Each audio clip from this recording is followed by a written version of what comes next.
Wait a minute. I have. Wait a minute. Hold on. Come on, Mo. Let's talk here, dicks to dicks. All right. Craig, you can join in on this too. Oh, thanks. Right.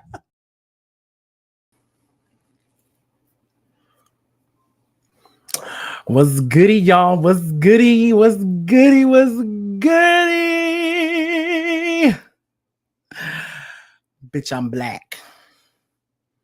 Bitch, I'm back. Bitch, I'm black. I'm light skinned, beige, fluorescent beige. Bitch, I'm black. Bitch, I'm back. So, let me explain what happened, y'all. I just needed to take some time away. I had to, I've been busy. Okay. School, work, getting ready for this pageant, getting ready to do US of A, getting ready to go up there and shake some things up. Y'all see, I'm in my conference room, my second office, my zen, you know what I'm saying? So, but I'm back. I might be coming back on here sometime this month, and then we'll do like twice a month instead of every 2 weeks, because it's a lot right now. It's a lot on my plate. It's a lot. But today's very special because I have someone who has not been on here, who was on here like before the virtual happened, like pre-virtual, when we was just audio, and I just went live from Facebook on my MacBook, and we was chopping it up for like 2.5 hours. We was chopping it up about any and everything, and that's what we're gonna do today. I have a little bit of topics, but we're gonna chop it up though, because we got to catch up. He and I have not talked in so long. He still looks the same. He get married. You know what I'm saying? He's getting married. We got to talk about what's going on in this trumpet. Yes, I said trumpet regime. And we're gonna have a lot of fun too, because we got a lot of shit to talk about. So anyway, before I bring him up, he sent me this video, and I said, bitch, I'm playing this at the top of the show, because this is our secret inside language. This is our secret joke. So when you see it, you'll get it. And if you don't get it, that's too bad. Our door's always open. That's kind, but I'm not ready to date again, let alone 2 women. God, you're a douche. Bye, Ray. Bye, Yukio. The Lord works in mysterious ways, don't I? Have a good day. Bye, Ray. Bye, Yukio. Hi, Yukio. Hi, Ray. Nice fake o'clock shadow. It's a summer balayage from the French. It's meant to mimic the natural highlights of the sun. It's a toupee. It's a hair system. I love your hair system, Wade. Thank you. Wade, Yukio. Yukio, Wade. What in the fuck knuckles is this? She's my girlfriend, you intolerant shit. I'm just surprised anyone would date you, especially Pinkie Pie from My Little Pony. I like this guy. Bye, Ray. Look, he's teamed up with the Juggernaut. The Juggernaut. Who's like my favorite Marvel character ever. And hi, Yukio. That was really nice of you to say hi, so I'm saying hi back. You guys make a super cute couple. Yeah.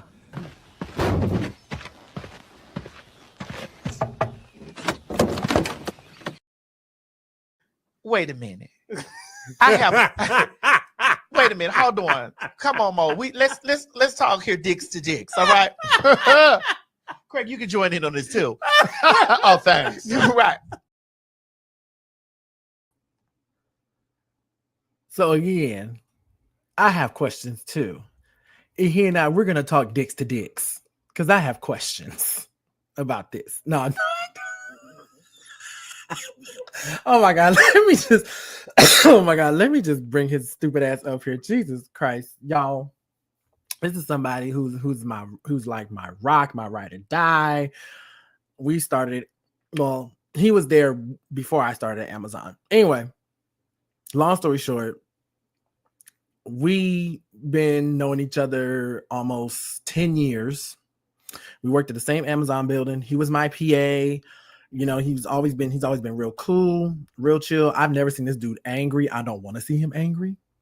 I've seen him a little pissed off at work, but not to the explosive, but he's a super, super chill dude. So anyway, y'all, this is my work husband, and still is to this day. We ain't got divorced. We ain't got separated. We didn't even have a prenup. That's how crazy it is. We don't even have a prenup. But anyway, He gonna always be my work husband. He will always be a good friend and a fellow Sith Lord. It doesn't get no better than that. You know what I'm saying? And a Disney nut. Anyway, y'all give it up for my boy as he's spinning around in this fucking chair with this gamer headset on. He is a true gamer. I'm not really a true gamer like that. I'm a different type of gamer. I'm a gamer, and then I'm a GAY gamer. He's just a GAMER gamer. So anyway, give it up for Radon. Hi, Yukio. Right. Hi, Wayne. Hi, Yukio. It's the I too am black, the- but I am also a chocolate bear, as you could say. it was the what did he call it? The pink fuck Swerve. knuckles. What in the fuck, Knuckle? What in the fuck knuckles is this? I wish they had included the little clip when he first saw Negasonic. Like, oh my god! What? He was like, oh my god, it's Sinead O'Connor.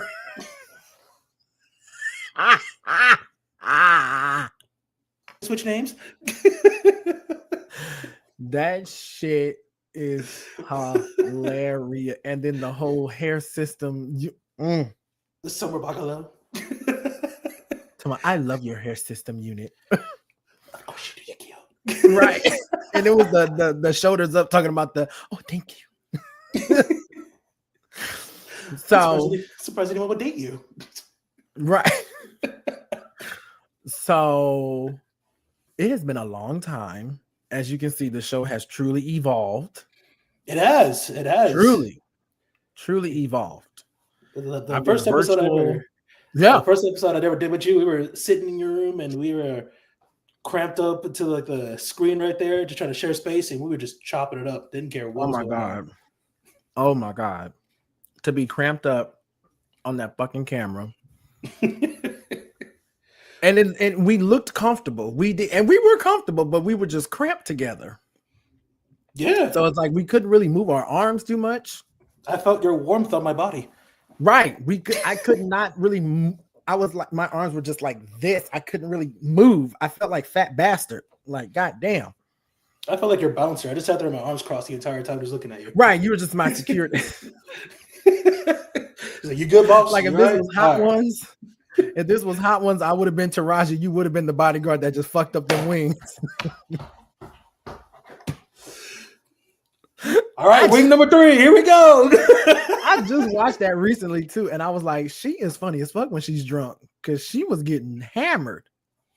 Yeah, she kept Off going on that those wings though. She kept I going mean, on. well, you know, she was drinking Crown Royal I know. straight.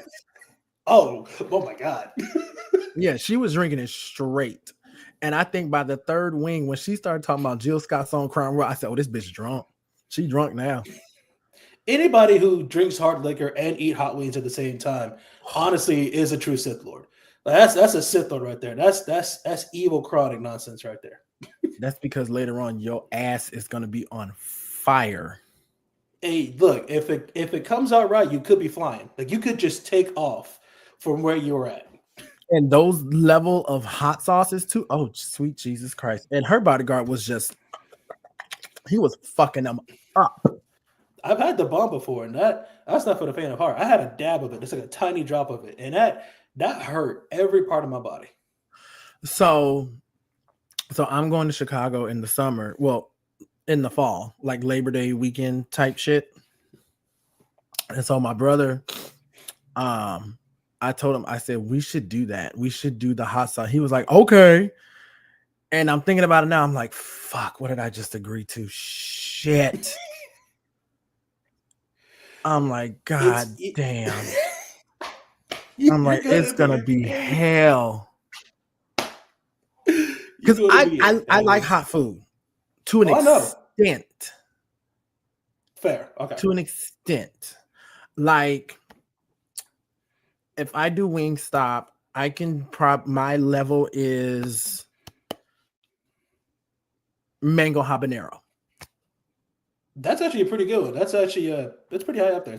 Not too far up, but not too low as like, it's not, It's kind of in the middle. Yeah, and I I come from, mean, I got an Indian background, so everything I eat is spicy. Cereal, lettuce. I forget that you are Indian. I forget that because you pass as black. It's because I can jump to both sides in case one of them's in trouble. True, and we're gonna touch on jumping to both sides with that shit too. Because, like, okay, so who's black and who's Indian? You got my mom who's black, and you got my dad who's Okay. Indian. Okay, and see, this is funny. So I was just watching, and I can't believe I watch him quite a bit, depending on who he has on there. Shannon Sharp. Okay. I watched the Monique one. It was pretty good. I didn't watch the Cat Williams one because I'm not a big fan of Cat Williams. Who else did I see on there? I saw Cheryl Underwood. That was funny as fuck. She's stupid as hell. Oh my God. I don't know if Lunel's been on there. No, I just watched Lunel and Angie Martinez. She's funny. My mom and I we're gonna go see Lunel at Jimmy Kimmel because I've met her twice and she's funny as shit and she's so sweet. Who else did I see on there? Oh, Megan Thee Stallion. That was funny as hell. Megan was stupid as hell. Oh my God. Because he asked her, what type of man do you? And she's like, he said, what was your big purchase? Like your big purchase or something like that. She said she bought a ring and it was like, I think close to $1 million. Oof. But she was like, he's like, but don't you want to manifest the type of man that can buy you that type of ring? She said, fuck a man. I said, all right, bitch, there we go. There you go. Said, fuck a man. I do what makes me happy. I said, boom, there it is. There it is. Plus, what you're supposed to do. Yeah, and I think what makes her more relatable, and I'm gonna get flack for this, I don't care. I think what makes her more relatable than Nikki is, number one, her body's real. Them tits and that ass is real because she is Houston bred, baby. That is corn-fed greens, cornbread, hot wings all the way. Ham, hot chitlins, natural. And secondly, she's a gamer and she's an anime nut. True. Yeah. Yep. When I found out she was a Mortal Kombat freak, I said, "Oh, I like this girl." I'm like, okay, I fucks with it. And then who else did I just I just recently saw Amber Rose. So, and that's what's segueing us into the trumpet regime. So I used to go hard for Amber Rose because I watched her on College Hill and she did explain why her and Jocelyn fought that they didn't show on camera. Because, that was a big thing with them fighting on College Hill. Because, we ain't seen a fight on College Hill since they was in the Virgin Islands. Been a long time. And did you ever watch College Hill back in the day? Back in the day, not now. So the College Hill they have now is basically the celebrity edition. And so before this current one that they had with Saucy, he is just a fool. Like, oh my God. Jesus Christ. He just basically showed what you don't do when you go to college. That bitch didn't go to no classes and getting pissed on why you failed. Bitch, you didn't show up to none of your motherfucking classes. I don't understand how it happened. Like I can say I can give you a few. Right. Like, bitch, you didn't show up. You didn't do the work. So that the one with Amber and Jocelyn, it was Amber, Jocelyn, Ray J, New York, Iman Shumpert. I feel like I'm missing some other people that was on there. I can't remember who else. But anyway, so we all know Jocelyn is a freak. Of course. She eat the coochie, all that shit. We all know this from watching Love and Hip Hop. Yeah, gotta be honest. So she was low-key pressing Amber. And Amber was like, girl, I don't get down like that. I don't do the things of the things. And she just kept pushing it and pushing it and pushing it. And then what thing that pissed Amber off was, Jocelyn's forever telling her, you want to be white. That's your problem. You want to be white. Even though you black, but you want to be white. And Amber said, growing up in South Philly, if a girl says she didn't like your dress or nothing, the girl be like, "Hey, you and me, 3:00, we fighting." And she was like, "I just gotta fight this bitch." So Amber said, in order to get out the classroom, she had to walk past Jocelyn's desk. So she walked past her desk. Jocelyn like did one of them bucks, and Amber, boom, smacked that bitch. Baby, when I tell you, her mom and daddy said, "That's how you do it." He said, make sure you get your lick in first. I said, damn, that's savage as fuck. That's fucked up. Damn, I was raised to let them hit you first, and then you fight back. Goddamn, not you get the first lick first. Goddamn. Yeah, we defend ourselves. That's how we grew up. Right. You don't start the fight. You just end the fight. You end the fight, or at least get some licks in first. I ain't gonna beat your ass if you get your licks in and they started. But if you started, I'm gonna beat your ass myself. Mm-hmm. But she was saying I'm so glad they talked about the trumpet thing, because I was hoping they was gonna talk about it, because they didn't put it in the show. Todd, I was like, are they not gonna talk about it? What the fuck? So she was just saying the reason why she supported Trump was because she felt that at the time he kind of aligned with her beliefs. I can understand that, to each his own. Hey, right. You know, what person don't have flaws, and that's perfect. That's clearly a flaw she has for her, and hopefully now she's realizing what the fuck he's trying to do. Well, what Musk is trying to do, because Trump is really just a puppet. So I saw Captain America. Yep, saw that too. It was okay. It wasn't my favorite. I hate to say I don't like Captain America, period. I always thought he was a punk ass superhero. He was a pussy, because if you take away the shield, all he got is that goddamn super serum. At least with Sam, it's a regular dude who has the shield and the vibranium wings. He never took the serum, but he got all that pure strength right there on him. And Red Wing too. Mm-hmm. I love Red Wing.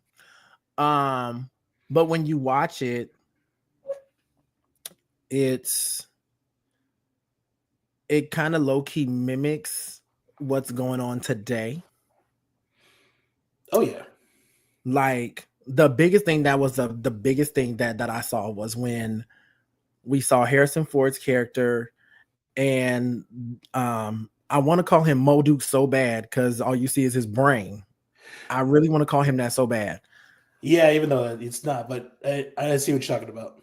It's almost like Musk and Trump. It's like Mo Duke was the one pulling the strings. Trump is just a puppet. That's usually how the presidency works. Usually the president is nothing more than a mouthpiece. He's the fall guy. Mm-hmm. So if anything goes wrong, they know who to blame. Yeah. And so with this trumpet regime, you know, so much shit is going on. I live for Jasmine Crockett. Anytime she pops up on YouTube, I make sure I watch and hear what she's saying. I don't care if I heard her say it before. I'm going to watch it over and over, because I love the fact that she is not afraid to call these bitches out. It's very rare to see those nowadays. She is the modern Maxine Waters,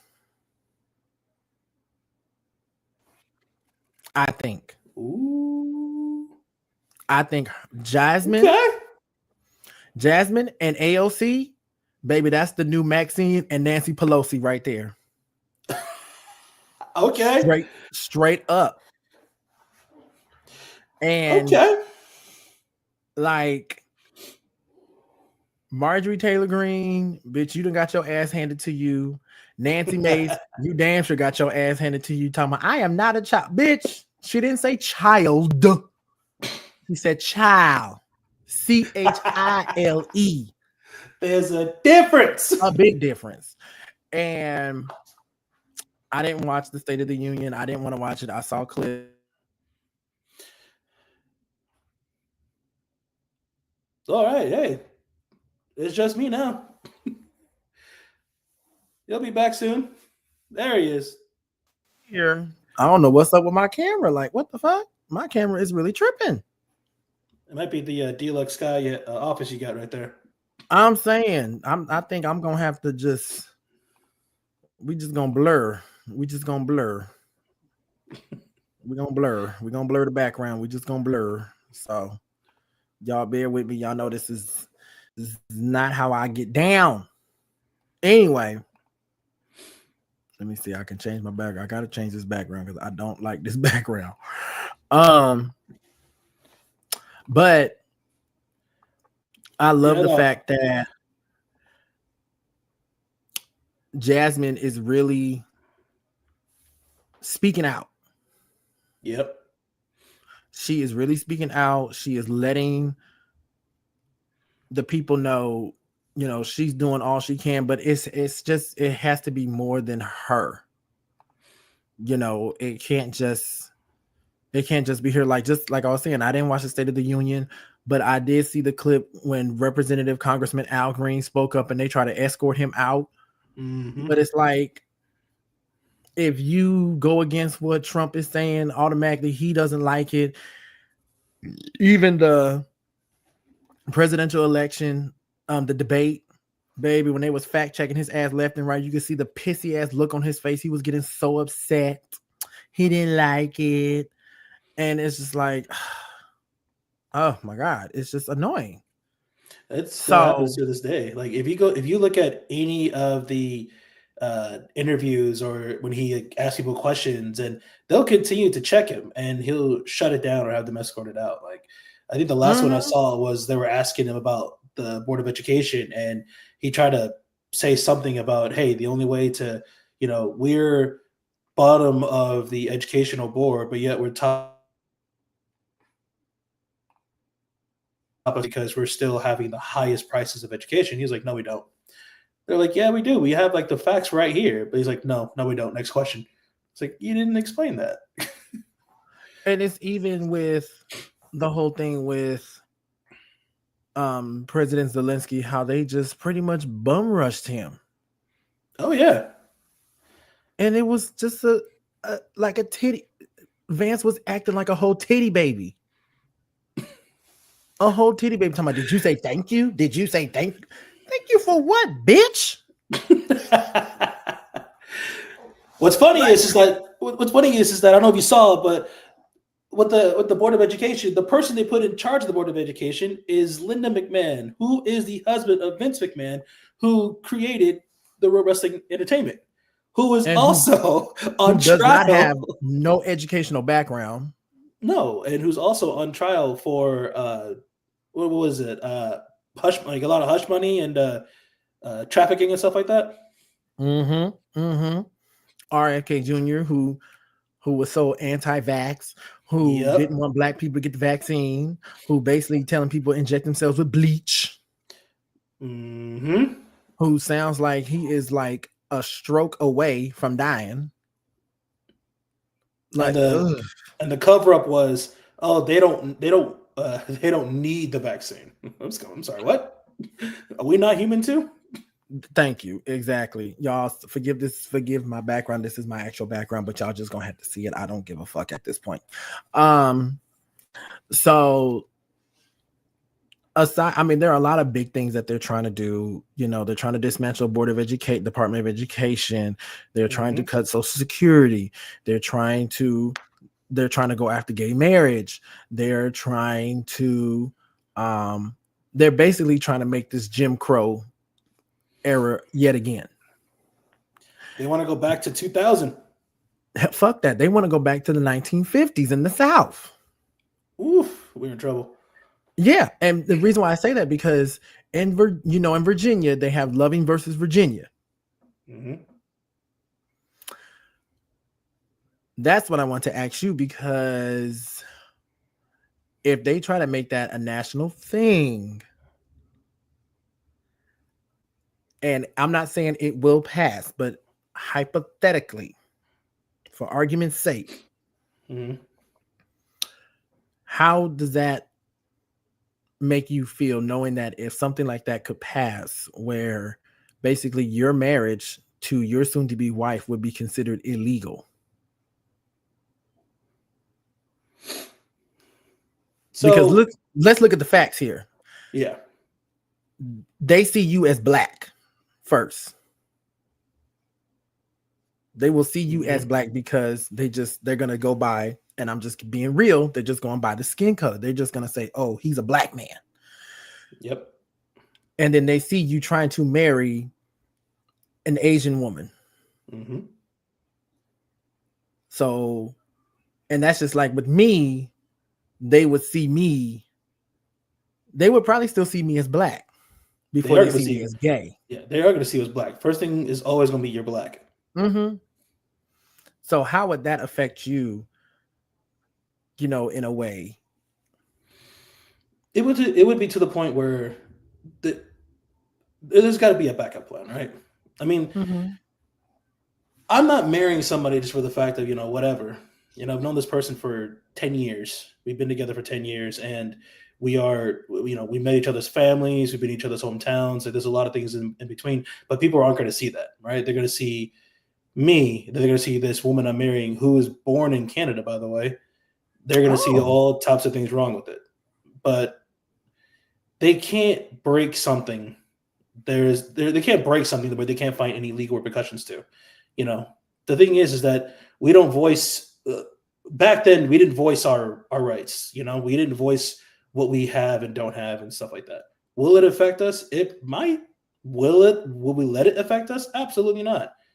Absolutely not. And let's just be clear. It's not the fact that we didn't voice our rights. It's back then in the Jim Crow era. I hate to say it, we as black people, we couldn't voice our rights. They wouldn't. They wouldn't. It's not they wouldn't allow us. They would try to stop us by any means necessary in the South. And then they put a spin as if y'all don't know what you're talking about. Exactly, because people seem to forget, especially like when Kanye said, "Oh, slavery was a choice." Bitch, slavery was not a choice. Bitch, do you think them black motherfuckers? Well, minus the house niggas that were pretty much Stockholm syndrome. You think them motherfuckers in the fields want to do the fuck? Don't know person, black, Latin, Mexican, pink, green, purple. Don't no motherfucker want to be out in that goddamn field all goddamn day long from sun up to sundown, picking cotton to the point where your fingers are bleeding. Like, I've seen a cotton plant up close. It literally has thorns on there. I would not want to pick that shit. Absolutely not. That stuff actually can affect your skin if not taken care of. Thank you. So it's crazy because they've already said by July of this year, pretty much the first half of what they want to do on Project 2025 will be done by July. And then this month is where we're going to see prices inflation. And I've kind of already seen it when I went to the store today. I was at Albertsons. I was about to get some, little 12-pack of soda. That shit went up to $10 already. Yeah, tariff taxes took effect, I think, a couple days ago. It's crazy. And they're like, I love Albertsons. They always got some good deals. They trying to make it better, saying buy two, get two free. I'm like, so I got to spend $20 on 2 packs of soda just to get another 2-pack free. Fuck no, thank you. I'm cool. But I just keep saying this is going to be a long 4 years. It's already a long year. Thank you. And it's only been a month. And not only that, too, it's almost as if this tariff tax has already caused a lot of enemies, right? Because first thing that Canada did, what did Canada do? They said, you guys aren't helping yourself. You're making things worse. They just pretty much just said, you guys are making things worse for yourself. And what did China do? China said, you're going to put a tariff tax on us? Okay, we're counter. We're going to put a tariff tax on you. Now we've got a tariff tax on us. And Mexico is just like, okay, back at you. Mm-hmm. So everybody who we have established a connection with, anybody who established anything with, it's just a mere fact of, hey, we're going to bring money back. It's like, are you sure? And Justin Trudeau, shout out to him because he will basically like fuck around and find out if you want to. We give power to Michigan and New York and Maine, all those northern eastern states. So if you want to fuck around and find out, honey, we'll cut y'all power. Y'all ain't gonna have shit. Governor of Maine was like, we ain't finna pay taxes. Now, if California and New York really stop paying taxes because they are the ones that fund the poor states, as they call them, like Mississippi and Louisiana, if they stop funding them, oh baby, consider the government fucked. We about to go into the blackout age. We finna go to the blackout. There's already talks of it. We're closely hitting yet another recession. The debt ceiling is already high. Mm-hmm. We might face another government shutdown. Oh, not might. We're going to. Yeah, and another. I think Bill Gates said it within the next 5 or 6 years, we might have another pandemic happen. Yeah. So I mean, it's a lot, and I just always go back to the thing that people were saying. It's like Kamala was trying to tell y'all. She was trying to tell you. And now when I see on Twitter, I love that picture of Kamala holding a drink saying, "I told you so." And it's like, I'm like, don't get mad at me. I voted for her, because I mean, I'm gonna just keep beating this dead horse. We all know they was not about to let a black woman run the country. We know that was not gonna happen. It wasn't. Because me being me, I'm not big on politicians, but I did track the voting. The first 30 minutes into voting, it was already like a landslide. Like, oh no, this isn't good news. They're not going to let that happen because they're not ready for it. Like, I was up till 2 a.m. watching CNN, going back and forth to CNN and MSNBC, watching the results come in, and I'm just like, fuck. I woke up the next day when they said he's the president. When I tell you, that just made me so depressed. I was so depressed, and I was so glad I was off that day because I was so depressed. So depressed the entire election day. Oh, and there was so much fear. Can we talk about how much fear brought out to the people? Like there was so much fear all the way down. And the neighborhood I'm living in right now, let's just say I'm not in the safest part of the neighborhood. I'm in Henderson, and so there's some parts of this neighborhood that I feel like I'm the only one. But it just there's just this amounts of fear because me going back to work right after the election. And then people just not showing up for work because they just don't know what's going to happen next. People quitting left and right. And then not only that, the DEI programs. What is that's just more fear. And people are like, we don't want to, hey, we just got to do what we have to do to survive. Like, what do you mean? It's not illegal. Yeah. It is not on the board saying you cannot have a DEI program. It's just people like, hey, we can't, we just can't now. Like, what are you afraid of? What are you so afraid of? It's so dangerous. And I'm going to play devil's advocate here. So as I've gotten older, I've watched, and being a podcaster, I like to watch different podcasts. So, clearly y'all saw the clip that I played like twice because it's one of my favorite clips. T.S. Madison, and I watch T.S. Madison. Well, basically, I watch Fag Talk, and y'all, when I say Fag Talk, here's a educational lesson for y'all. Y'all know what a homonym is? Not you, Radon. Shut up. I know you know what a homonym is, but I'll keep quiet. A homonym. So when I say Fag Talk, like I'm a fag. He's fag adjacent. So when I say he's fag adjacent, I'm not saying FAG, PHAG, popular hot ass gossiper. And that's what I am, a popular hot ass gossiper. He is a popular hot ass gossiper adjacent because he is not part of the community. He's an ally, but he's not in the community. He's on the outside of the gates of the compound. He's got a house outside the compound, but I have a house in the compound. So he can visit. He can't live in the compound, no. You know what I'm saying? But anyway, I'll bring cookies. I'll bring cookies over. He brings delicious. Oh my god. But that's a homonym, y'all.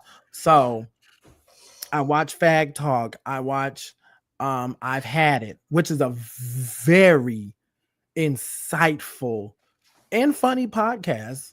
And I gotta send you their YouTube link. You gotta watch them. You and your fiance would get a kick out of these two white ladies. They live in Oklahoma City, which is, like the Bible Belt.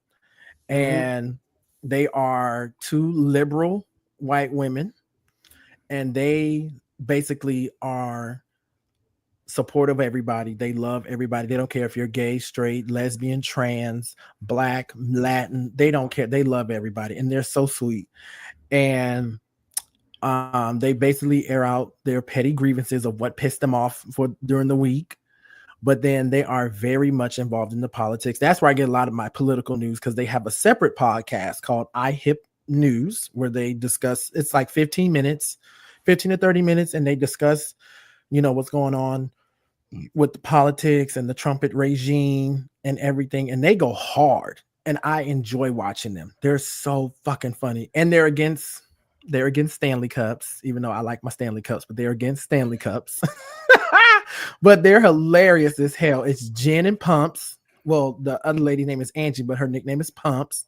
Mm-hmm. And they always start their podcasts off with Patriots, Theytriots for the non-binaries, and Gaytriots, the gay people who are also patriots. And Pumps is, after they say that, Pumps is like caca, which is their blue green hop. That's their sound, honey. Pumps always says the caca. And Pumps is known as Meemaw Drag, Meemaw Me Curtains, because Pumps is a divorce attorney, and Jennifer is an interior designer. And so between them, they have 3 kids between them. Jen has 2 boys. Pumps has one daughter. And what did Jen say that was so fucking funny? Oh, so Jen was like, she said, I tell you, and they always say, what have you had it with? And so she's like, I'll tell you what I've had it with. I've had it with my fucking forks going missing. She's like, I go around and I load the dishwasher, and then I see there's at least 8 forks accounted for, and there's like 10 forks that are missing. So she's like, she asked one of her sons, she's like, Roman, where the fuck are the forks? What the fuck? And so she's like, a year later, her son comes in her room. He's like, Mom, where are the forks? She said, you tell me, Roman, where are they? He's like, you're not seriously on this fork gay thing. She said, yes, I am. What the fuck? And so Pumps is like, you know what? She said, you're going to love being an empty nester, because now that my daughter's out of the house, all my forks are accounted for. My spoons are there. My cups are there. She's like, I feel like every parent's gonna be like that. Oh yeah. And not only do they're very open about their lives. Like Jen's husband is a recovering drug addict. He's went to rehab, I think, like 5 times over the opioid stuff. He got hooked on opioids. And Jen was married to from what they explain, what it sounds like, a douchebag of a husband. But they are just like the 2 of the most funniest women, and I was so happy to see that they made it on The View, because I've been watching them for almost a year, and to see that they finally made it on The View, because they showed a clip of them on The View, but then they were actually there. It was hilarious and so gratifying to see them on there. But yeah, I watched that. I watched, Shannon Sharp, Club Shay Shay. One of my favorite people I love to watch, and I have a crush on him. Oh my God. And ironically, he's Black, Indian, and British. Mr. Who's the Boss. So it's almost me. And he's almost you. The beard is more trimmed. All right. The hair is more coiffed. How thick is the accent? And he's a little smaller than you. And he's actually lighter skinned than you. So it's not me at all. Kind of. You're like a darker version of him. And a little more fluffy. I'll take that. But with him, he's got a beautiful smile. Oh my God, his smile is beautiful. Oh my God. And it is the accent. I knew it. I was like, what's the accent? It's that British accent. Oh, it's that British accent, baby. But he does a lot of tech reviews, a lot of stuff like I'm surprised you've never seen him on YouTube. Not yet, but seeing he has a British accent, I might look him up. I'm about to say, you've never seen Mr. Who's the Boss? That man's got over 2 million subscribers. I'm part of the non-2 million. You are. Like, they even, him and his friends, they literally, and they're in the Guinness Book of World Records, they built a life-size iPhone replica. For real? Oh, They literally built one. It's like 7 feet tall. They literally built one. I gotta find that. A working, functioning iPhone. Oh, I gotta find that. I'll send it to you. And he went to, I think it's in Tokyo, where they have the world's largest electronics store. Mm-hmm. He went there. He bought so much tech stuff. Like, each floor is dedicated something. So like, one floor is all about the memory cards of like cameras and stuff. Another one is iPhone cases. Another one is this and this and this. It's like, I think like 20 floors of this shit, or 30 floors. And then he also has like his YouTube shorts. He doesn't do a lot of interviews, but he did show his whole team that does everything, because it's not just him. He has a whole team, including his now wife is part of the company. He did it out of his parents' house, because you know, in Indian culture, you stay with your parents until you get married. And so that's what he did until he got engaged. And so now him and his wife, they moved out. Well, he moved out of his parents' house. But what he did, it was so sweet, because when he made the video, he made it seem like he was quitting YouTube. So of course it was a big frenzy, because he's like, this will be my last video. And he puts that as the title of the video. I was like, what the fuck? Is he leaving YouTube? What the fuck? I'm like, if he goes to Patreon, fuck it, I'll pay for the Patreon subscription. Then fuck, I gotta keep watching him. But he pretty much put his mother's living room back the way it was as a thank you to her, and it made her cry. I was crying watching. I was like, oh my god, it's so sweet, because the way he does the videos, you would never think he was inside this room, because it's like, and now he's putting together, him and his wife, they're putting together their the different type of room they have in their houses. So they have a smart gym, bedroom, game room, kitchen. Like, they literally show all the products that they buy, and they are spending $20 to $30,000 or maybe more on each room of the products that they have. And it's crazy. Like, they have the best of the best sound system, lights. He has every fucking gaming console. I mean, literally, he did a video where he bought every single PlayStation console and did a review on them. No way. Yeah, that's a dream. I'm telling you, I'm gonna send you his YouTube. You're gonna be like, what the fuck? Yeah. You see, because I have 2 through 5. I can't find my 1. It's so sad. You know what? And I enjoy PlayStation. Oh, 100%. I've enjoyed every single PlayStation more than I enjoyed Xbox. Xbox was cool, but PlayStation is where it's at. PlayStation that's the heart right there. It is always going to be the heart and soul. Like, I can't, even when it was down to like PlayStation and Nintendo 64, PlayStation still where the heart and home is at. Oh my god. Hold on, wait a minute. Ooh, that's dusty. You can tell I don't use that one. Oh, okay. I had to be sure not to push the button to turn it on. Yeah, when I tell you PlayStation is where it's at. It's where it's at, baby. You see?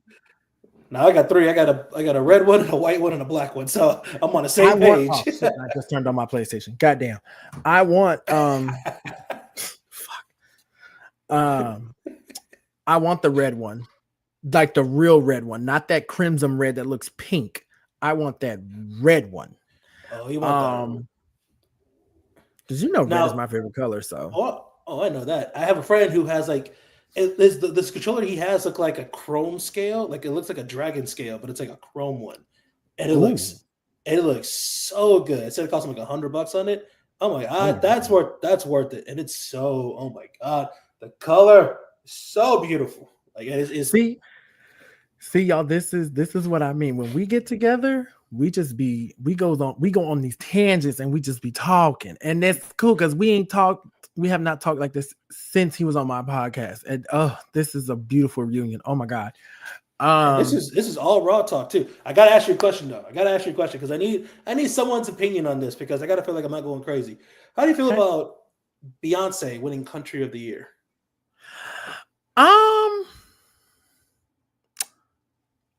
I'm here for it because I feel like she should have got Album of the Year for Renaissance.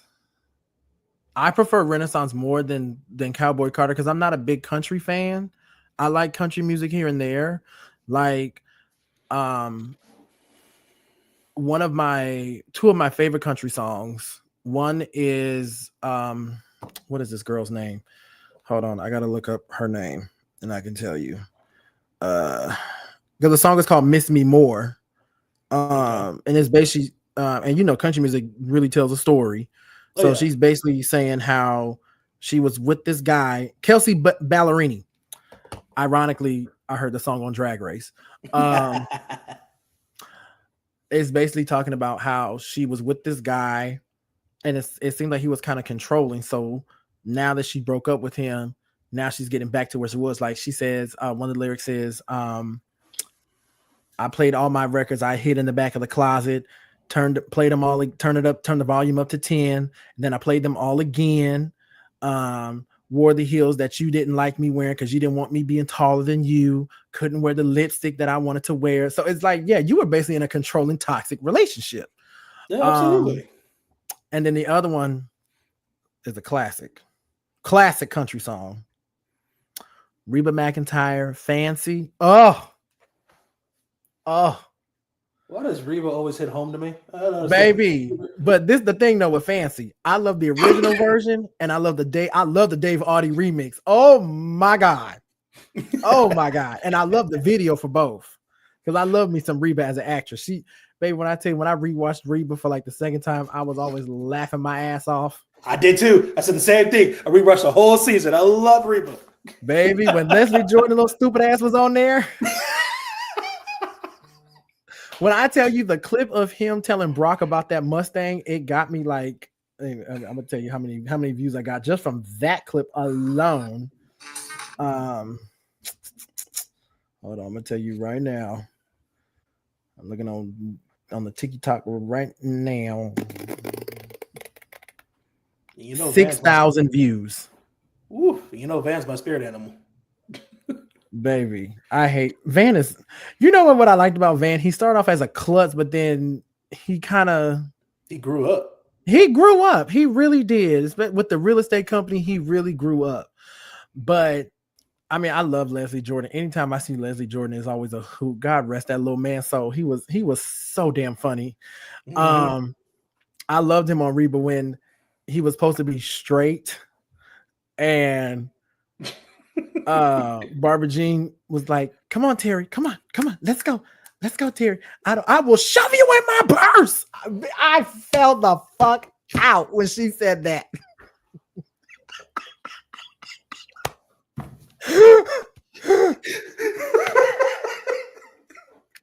That bitch said, "I will shove you in my purse." She is so animated, but she just made it so good. She made it so enjoyable. It was ridiculous. So I could not help it. But it was so good. I wish there was more appreciation for her. Like that series was amazing. It was amazing. I mean, I always wonder what the fuck did Reba do for a living when she first divorced Brock? Like, what? Because there's no way in hell she's paying that mortgage off of alimony. It depends on how much that alimony is, because that's a certain percentage. Or maybe Brock was still paying on that house while he still had his condo. And he was also a doctor, or dentist, or a dentist. So yeah, he was racking in some good little money. Oh, he was. But yeah, anyway, back to the Beyonce thing. I mean, I'm happy for it. Ooh, well, little interruption. It's all good. He's coming right back. Oh, Automatically how to take over. I love that. Oh, now it wants to do blur. Okay, wow. I just think that her winning country album was a fuck you to the CMAs for not nominating her. mm-hmm. And I mean, it was well deserved. To me, it was well deserved because people seem to forget that country music started with us black folks. Let's be real. Yes, The it did. banjo originated with the black folks. Mm-hmm. So, I mean, come on now. Elvis Presley went into a black church And picked up all his inspiration from black musicians. Boom. She should have won Album of the Year a long time ago. Oh, definitely a long time ago. Baby. She should have won it a long time ago. She had To me, several albums. The Beyonce album should have won Album of the Year. She had several albums that should have won. Beyonce Take this should have blur been off. Album of the Year. Another fact that she had to jump over the country just to get it. Like, y'all Just know to you prove a messed up. point. Just to prove a point. Yeah, just to prove a point. And I know some people may say, oh, she should have won for Lemonade. Lemonade was a little too angry for me. Like when I watched that shit on HBO, I was like, what the fuck am I watching? I was like, oh. She was sending a message. That's why I'm like, oh. Oh, okay. You just Now- can't now I you get- can't explain what you're watching. You just gotta, you know what? I understand now. I'm like, oh, now I know why Solange was beating his ass in the elevator. Okay. Mm-hmm. Gotcha. And we just gotta take a step back. Like, you know what?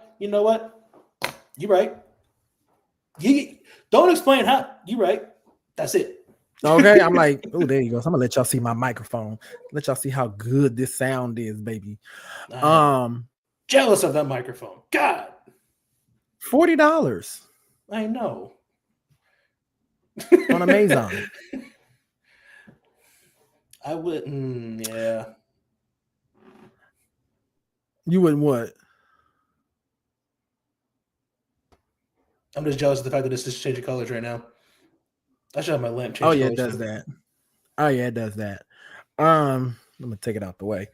And you know, it has that retractable arm, which I love, and the spit guard, you know, very professional. Oh yeah. So let me grab my you know mug right here. Okay, for the mug. My Krampus mug. My fuck off mug. Oh, did you hear about the recall on the Stanleys? Yeah, about them straws. So I had to the mess tops, with some how they people. bust. So I had to mess with some people. You know me. When I hear something, I have to mess with them. So I guess it was around Christmas time. A couple of associates were bragging about they got Stanleys and everything like that. One of the assistants was like, you know, hey, I heard those are recalls. Crazy. I was like, yeah, they were exploding. You didn't hear about that? They're like, no, we didn't hear about that part. They're like, yeah. So inside of the metal of the insulin is like old gunpowder from World War II. They saw that some of the ash was really strong, so they put it inside of the cup to keep the heat from going, but they didn't realize. They thought it was deactivated. So when they put the heat in there, they realized it reactivated and made the cup explode. Tell me why I had a whole group of people believing that there was World War II gunpowder inside the Stanleys. All of them looked at me, and I kid you not, 5 of them started Googling.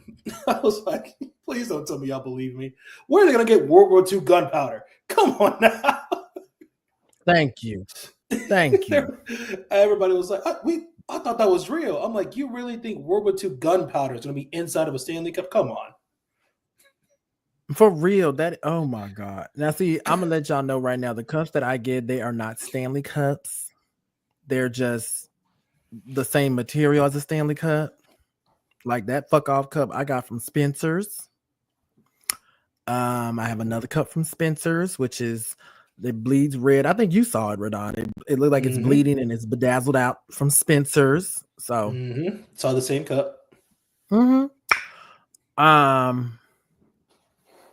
should stay away from people.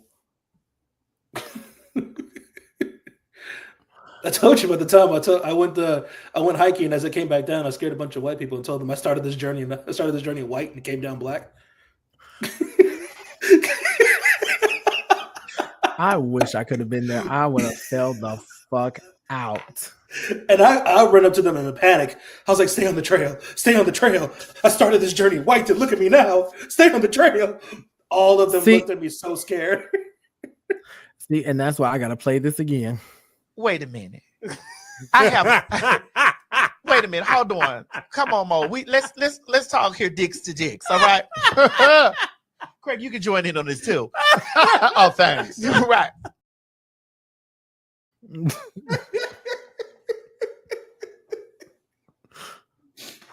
So,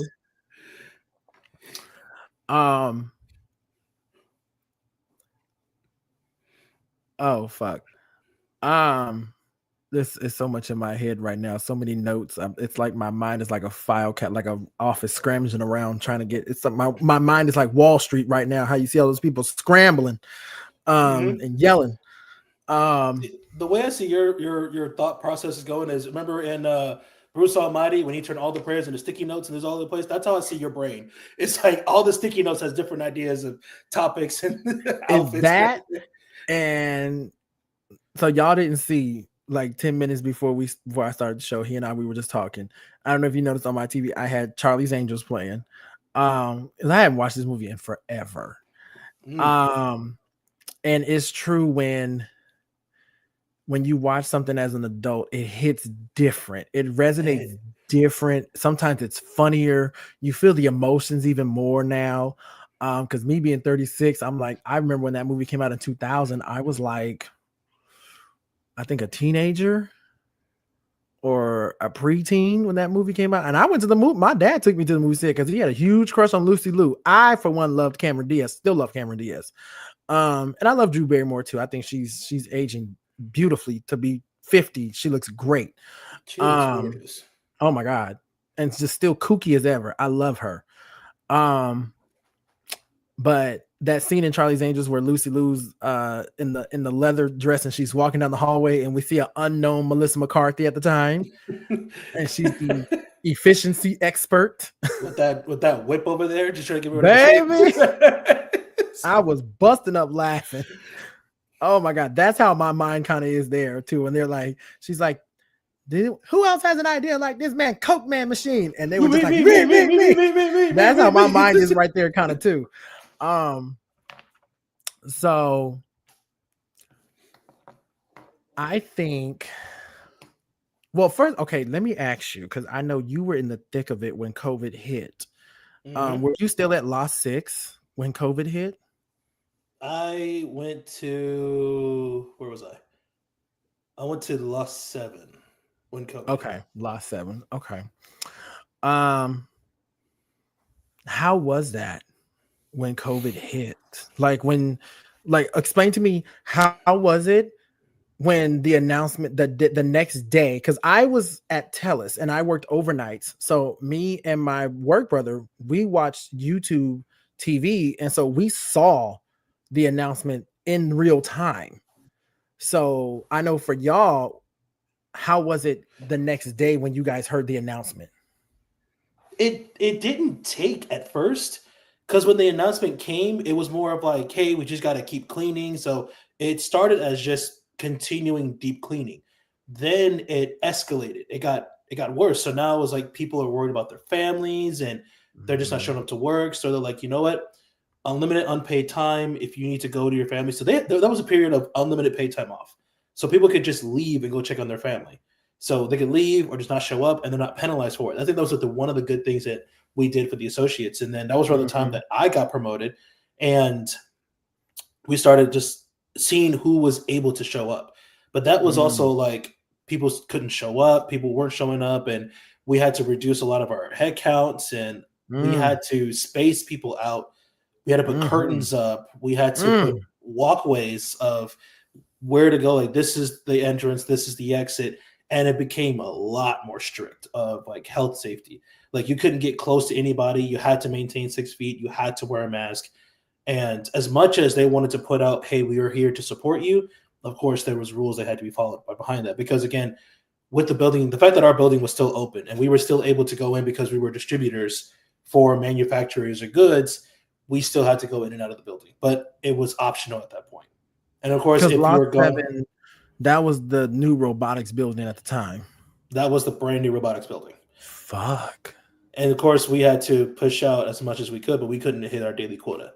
So then, of course, when OSHA was going around doing their checks, we had to maintain that strict policy at all times. So, you know, if you weren't wearing a mask, you couldn't enter the building. If you weren't maintaining 6 feet, there was a conversation.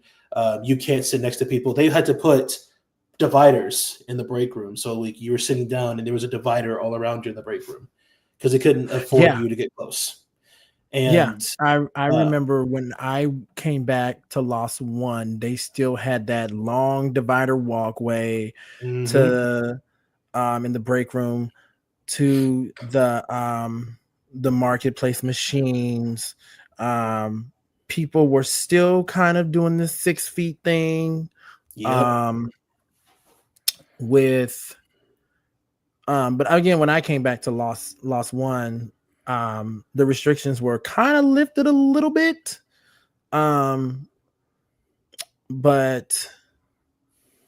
yeah, it was crazy for us to watch it in real time. We knew, working in the call center, we knew they were going to send us home because we were looking at each other like, they might send us home. But when my work brother and I, when we saw the managers huddling together and they're bringing those giant ass printers in, we're like, oh, they about to send us home because they're printing out contracts for us to sign, agreements for us to sign to take these computers home and shit. And I was like, at first I was happy. I was like, yes, I get to work from home. But then after a while, you feel like you're in fucking solitary. You're like, fuck, I can't go nowhere. Like, I drove, and this is when I was staying at the apartment you came. I had drove from the Sahara down to Flamingo. When I tell you, I really felt like 28 Days Later, Resident Evil, where it was just empty. Yeah.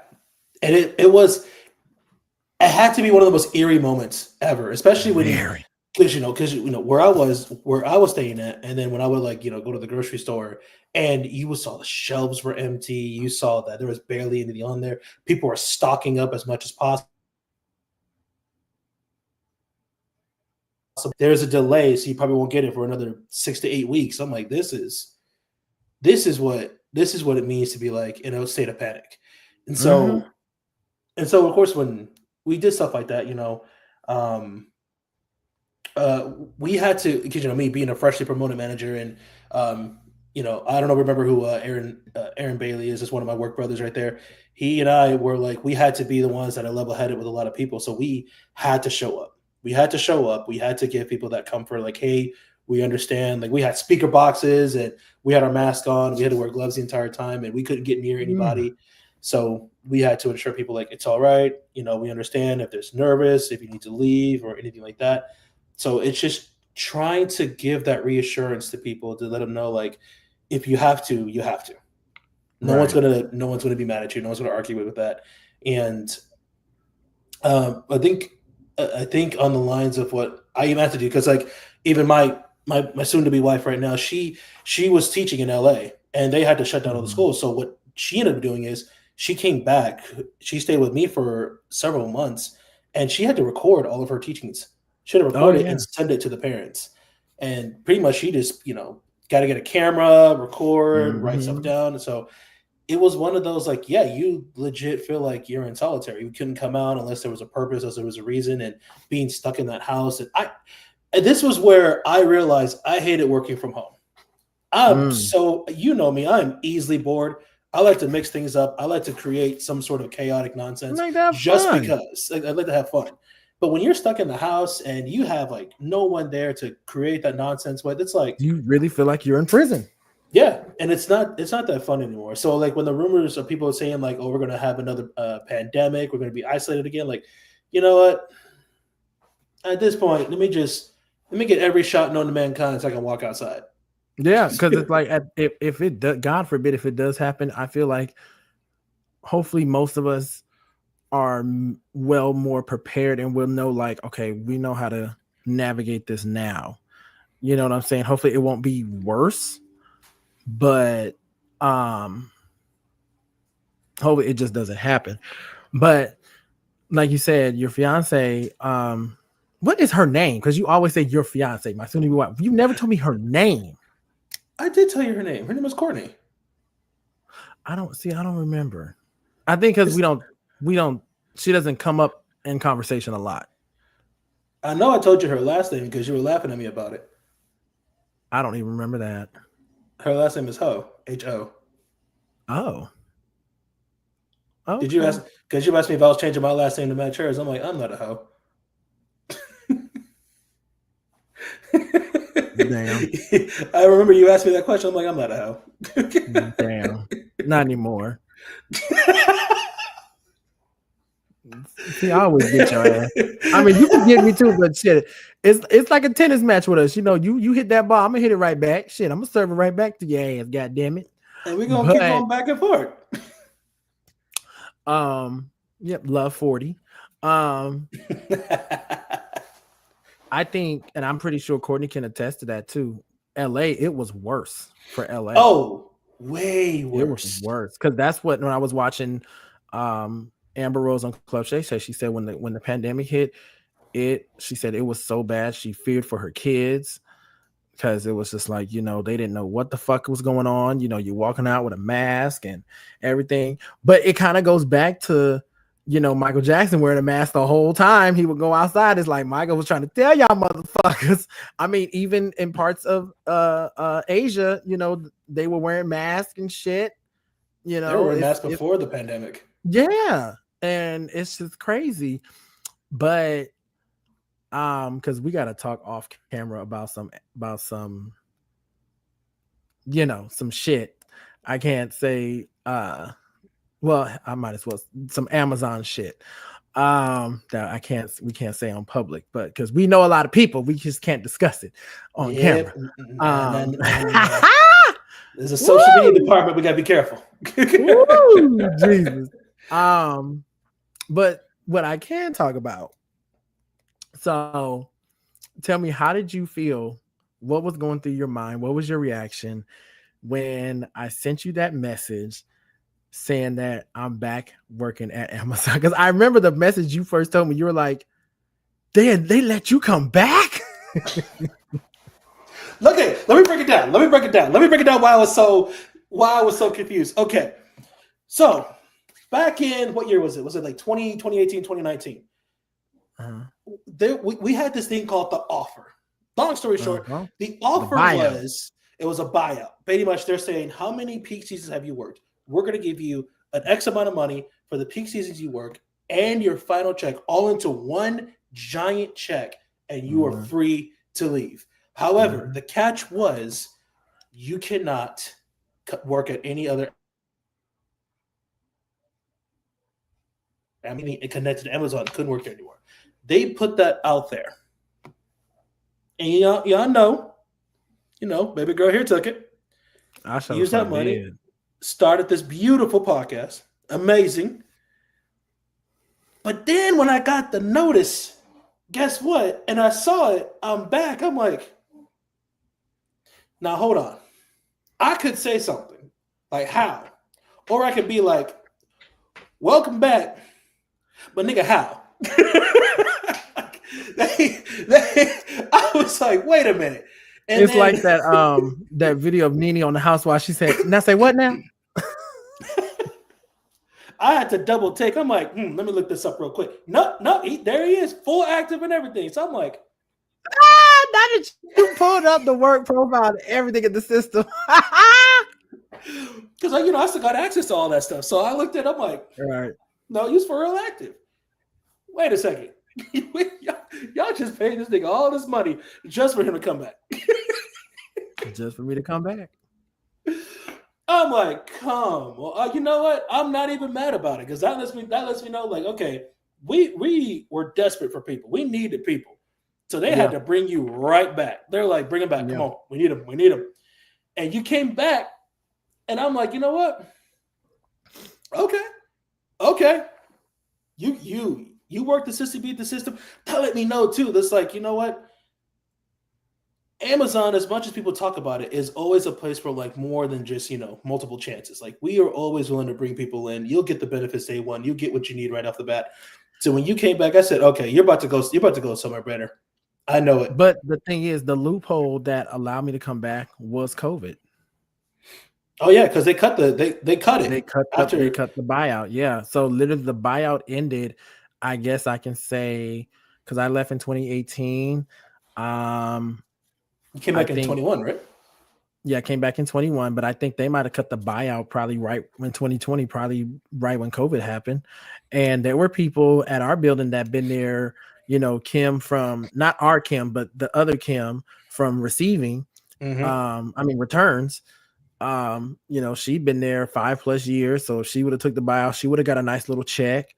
I took it after 1 year, and it was like $1,000 or whatever. It was cute. But the thing that did it for me, I think what it is with Amazon and the buildings, it's almost like you kind of have to find the building that works for you, that fits you. So like Lot 6, that was cool. I don't know. Sometimes I think back, I'm like, how the fuck did I survive those 10-hour shifts with no music, like no nothing, being on them pit machines like that? Oh my God. And I feel like I almost did everything in Lot 6 except vendor returns. Because you seen it, I was pick, stow, pack, tugger, Tugger was fun too. Problem solve. Oh yeah. Oh, they let the beast loose when they made me a tugger. Oh, they let the beast loose. You remember I would be on that thing just cruising, talking about, hey.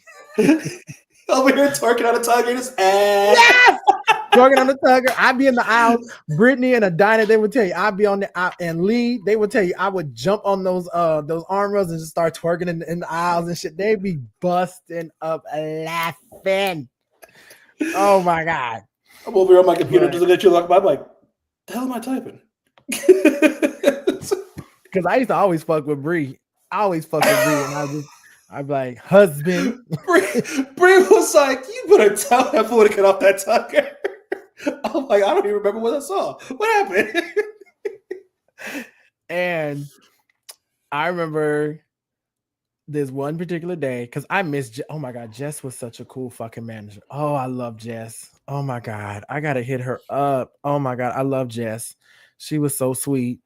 I remember one day I was picking, I was problem solving. I think I was problem solving. And I pulled out this drawer bin, and it was about as long as this arm extender, a double-headed dildo. I remember that because you had to show me how long it was. And I wrote down the SKU and everything. And I went to you, I went to Jess, I went to Bree. I just said, look this up. Look it up. And all y'all were like, what the fuck is that? I said, cool. Just look it up. I was like, what the? I was like, yeah, we really sell everything. I was like, how? What? This can't even go all the way in. Baby, for real. Remember when Jesus found the Moby? He said, "Y'all need to see this." He didn't breathe. He brought the product in a big bag, concealed. He said, "Scan that barcode. Scan the barcode." Do you remember how thick that thing was? Oh my God! How about I was at Lost One, and I was loading up those trucks, and I hated box building. I hated the wall builder. That thing, when I was able to go to MP, I was like, thank God. I want to say it was almost like a rose came down the damn line. And I was like, Oh shit. And it was in a Japanese little box. I'm like, oh, that's how they getting this shit in. They shipping it from the origin company and they don't use an American. Okay. And I mean the descriptions on the box and everything. I was like, okay. Child, if y'all can only know the stories we have at these there are stories we could never tell y'all. Now I will say this though. Surviving at Amazon, you gotta have the right people. You do have the right people. You have to find your tribe very quickly. Thank God I found mine. Because Lot 6, we was cool. We was some gangsters. We had Kim, Cooper, Hammy. Like we had the game. We had Bree with us as well, and we Lee. Had who else? Was it Monica? Who was Devin? I remember Devin. She was so sweet. What's her name? Damn, she worked in Learning. Oh my god, and she went to VGT1 at Learning too. Tall white girl. Much. You know who I'm talking about. Tall white girl, glasses, so sweet too. She looked like she mean as shit, but she's so fucking sweet. Oh yeah, she took care of us all the time. Like, hey, we need this trainings completed. Done. Don't worry about it. Done. So it's like, you know, you get an Amazon at any Amazon building, you find your, and it seems like every Amazon building I went to, I found a new tribe. Lost One, I found my new little tribe. You know, let me tell you about Lost One because you weren't there. Lost One. So Lost One, it was like 4 of us. We was a clique, and mind you, we was all black, so that made it even worse. I had, what's her name? Takara, Jamarcus, or Jamarius. I can't remember. I think it was Jamarius. I think that's his name. Shay, and then it was me. And Shay and Jamarcus, we would always tell them two was like, we call ourselves like the Proud Family. So I was Poppy, Jamarcus was Oscar, Shay was Trudy, and Takara would be the grandma. And we would sit at the desk and we would just, even after work, you know, because we did overnight. So even after work, we would just stand around just shooting the shit for a good 20 minutes before we all finally left and clocked out. It was just hilarious as fuck. And then when you had told me VGT1 was opening up, I put in my request and it got approved. And I was like, yes, I'm coming. And I remember the first day I got there, I was looking for your ass because I was trying to hunt you down. And you were like, oh no, I work days. I'm like, fuck. Then they because I came in at nights. Then they put me back. They put me right on nights, and I was working nights with you. And I remember because you and Joy had the rivalry. Oh my god, I have her on TikTok. It made me so. It was so funny because y'all just kept going up. Who was the work wife and who was the baby mama? Oh yeah, we went. Oh, it was a battle. I had to let Joy know, baby. I was here before you, baby. Sorry, I was here before you. Joy's like, is that true? I'm like, 2017. Yep. You can't. I'm sorry. 2017. Like, I'm sorry. We started bonding over Star Wars. Come on now. If these two were black, maybe this is us right here. You know, I'm Chucky to your Tommy. I'm Chucky to your Tommy. Shit. And I still have Joy on TikTok too, and I be checking her videos and stuff. She is living her best life, and still with Amazon. But outside of Amazon, and that's the thing too. Outside of Amazon, people are so different. Outside of Amazon, that's the funny thing about it, which I love, because Joy be wearing some scandalous stuff. Ooh, she be making baby. Like T.S. Madison said, tits out, tits pushed up to your chin, baby. Shit. And it's crazy. And it's crazy because you know how I usually operate inside and outside of Amazon, because inside Amazon, I'm one person. But outside of Amazon, my thing is the minute I step out those doors, I have no idea who you are. I don't want to bring work to me at all. But Lot 7 changed all of that, because the minute I went outside of work, I'm like, hey, we having another round or what? we doing another round or what? Another round. Ah. That goddamn bill was like almost $400 something. God damn it! No, this is Spencer. Oh he Lord, we were knocking them things back. He was shooting it out. He goes, y'all another round. We're like, another round. And oh my, I'll never forget that night too. I mean, it was Rachel's birthday party, but baby, the topic of sex that we had. Oh my gosh. Some deep conversations. I was like, how do I answer these? Because we sure got a lot of answers about all of us that night. It was you, there was Brittany, there was somebody else, I forgot who. Claude was there too, and y'all was just sitting around just asking. I was like, man, how do I answer these questions? Because Brittany would never, she would not let me forget that. She was like, we know a lot now. I'm like, God, my question surely got it 9. That's all I'm gonna say. 9. I'm gonna take a sip of this right here. And I'm not saying the number, y'all. I'm saying the German word for no is 9. They didn't catch German. That. No, they didn't catch that. Right. I was speaking German. It was like 9 because I am part German, y'all. So 9. But it did change my perspective of how I hung out with people inside and outside of work. And it did, honestly, because when you find your tribe and you find that you're cool with people, because like me and Kim and Hammy, you know, we hung out, we went to Blue Martini. You know, even at work, like I said, when you really find your core, you become close. Because I still remember to this day when Cooper was trying for her first baby, and at one point we thought she was pregnant, but it was just stress, and she was so hurt. And then I think a month later, she's like, "I'm pregnant." We're like, "Girl, no, you're not." When we really found out, oh my God, it was so we were so happy because her and her husband were trying for so long. And now she got 2. I think she's about to have a third. She got a third one on the way. Oh my God. Like, girl, you is fertile myrtle now. Baby, your husband broke them walls. Because she was problem solving that day. And I remember, and we sat down, she was like stressed out. She had a hard time focusing. I'm like, look, just have fun. Just have fun. Exactly.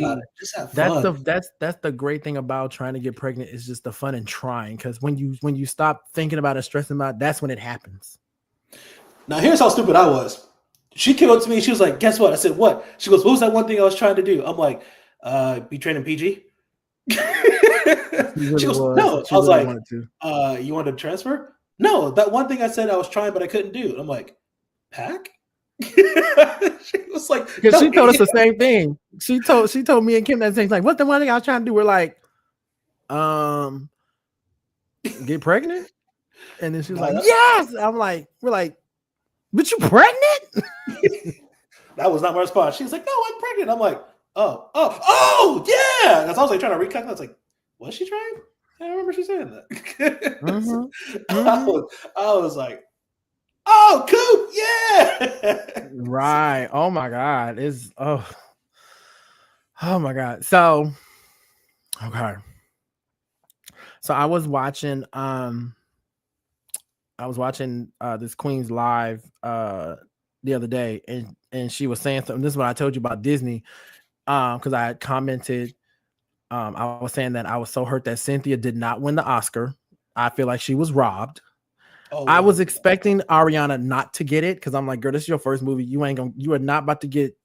They're not about to Jennifer Hudson your ass. No, because baby, Wicked ain't really about Glinda at all. It's really about Elphaba.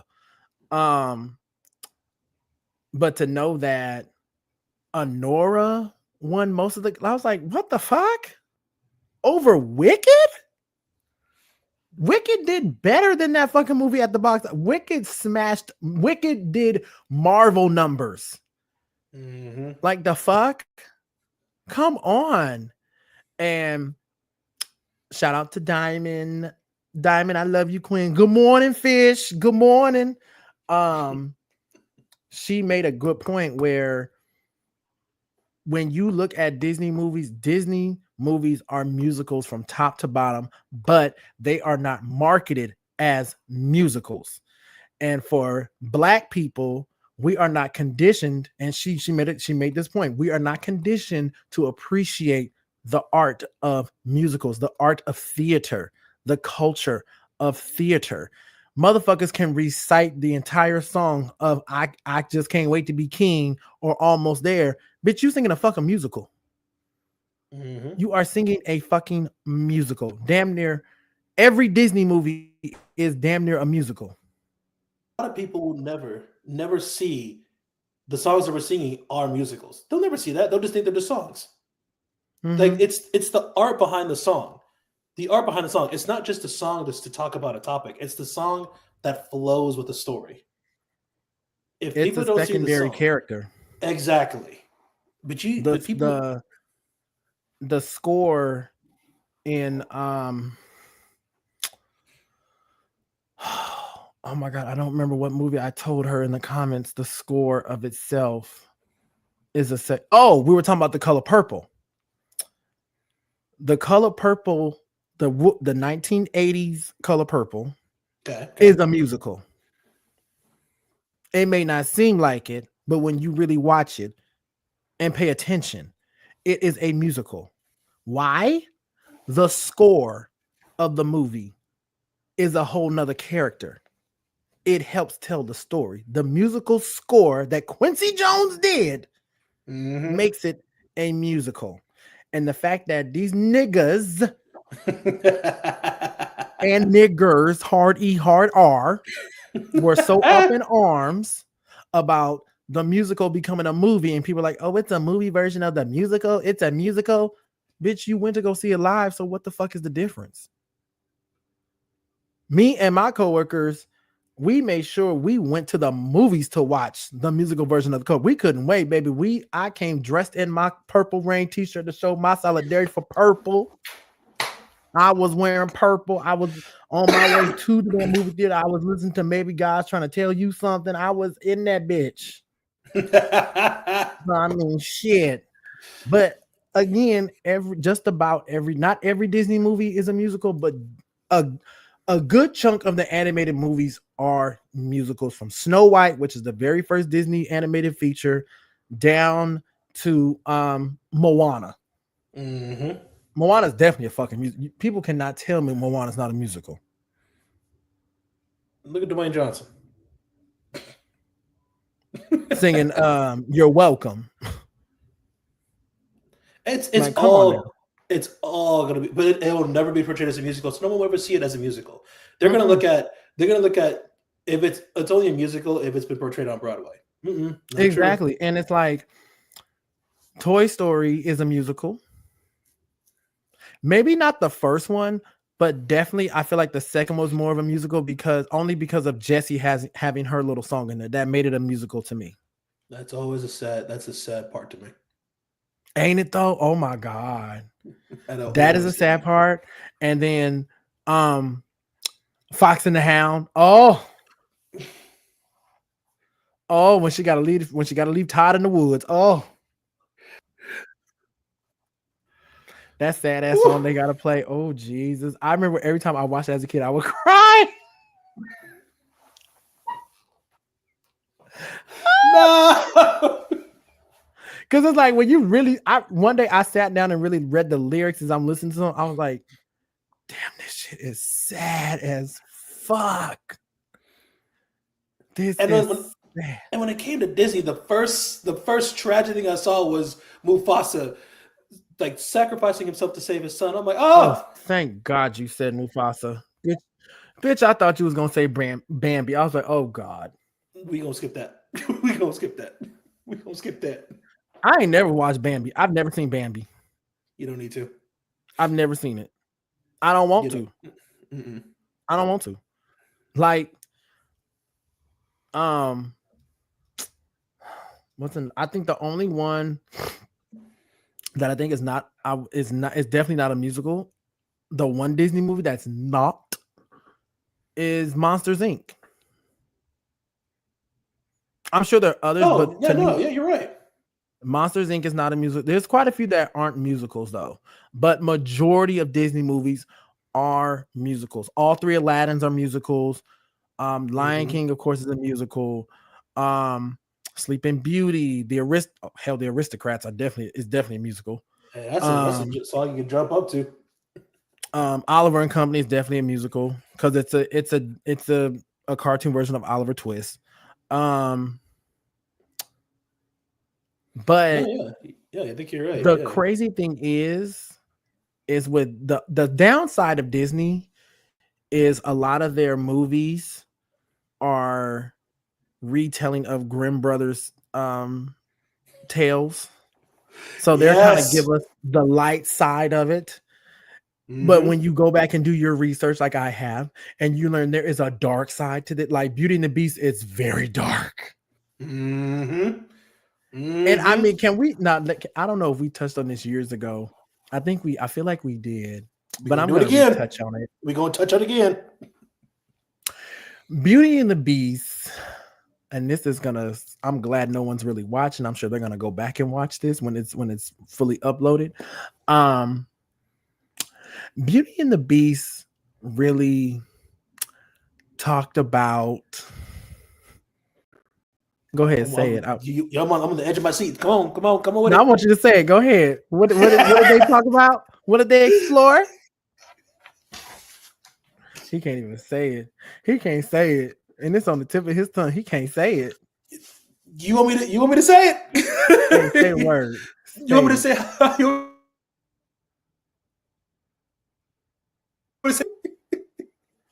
Huh? You want me to say how they explore people? God damn it. He can't even say it. No. Disney explored the realm of bestiality. And we didn't even know it. Nope. Because they would have saw it that way. They saw it that way. They didn't realize how long she's been in that castle. Nobody ever saw.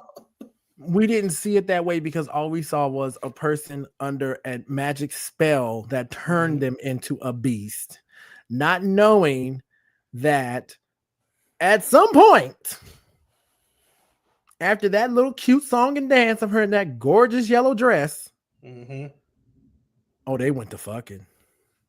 She saw how much of a beast he really was. Baby. Oh,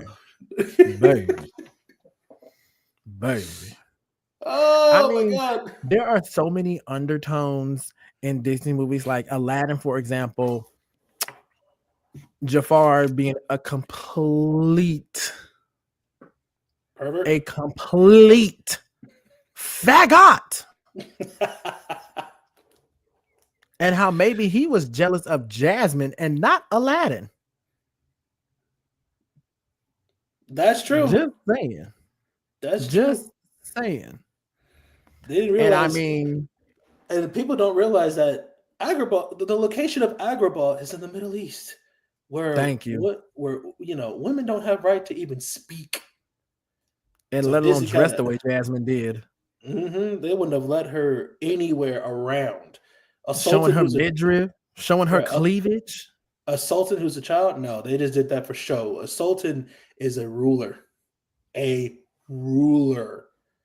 So there's a lot of mistaken fortune from Aladdin right there. Even though Aladdin as home. Let's put in today's context. Musk is Jafar, the Grand Vizier, and Trump is Sultan. Little animal crackers he's got right there. No, that's true. Like I said, you have one person that's going to be behind the scenes appealing to the world from the Sultan's perspective, while you got somebody that's working the schemes behind it. Exactly.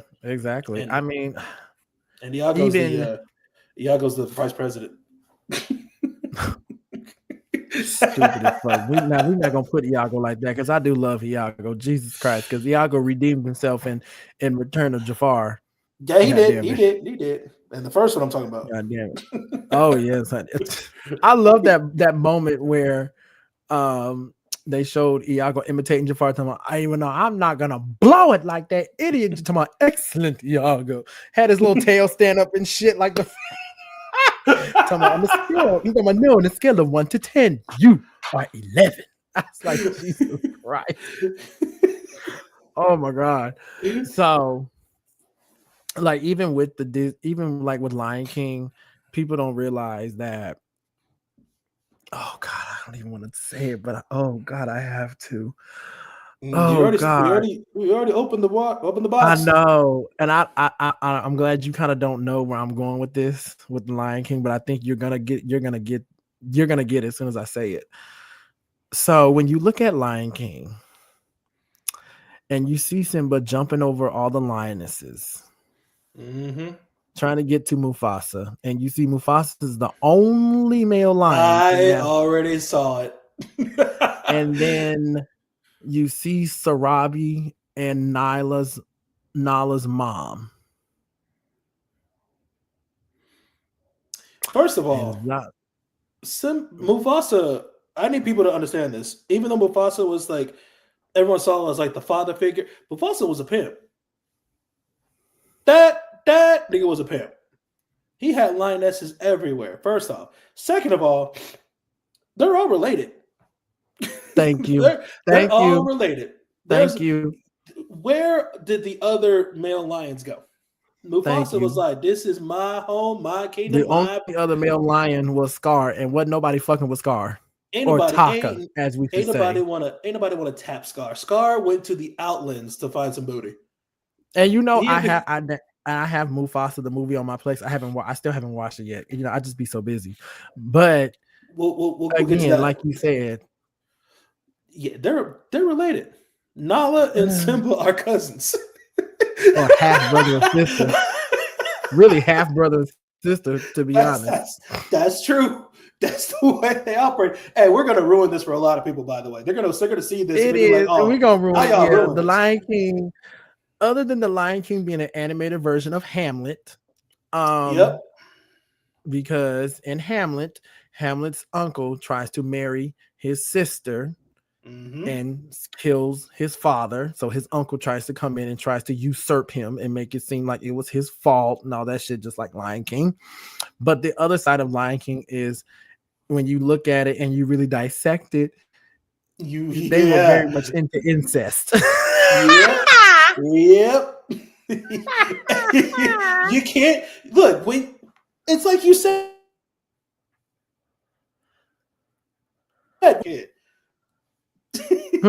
You was not wrong. You was not wrong about it.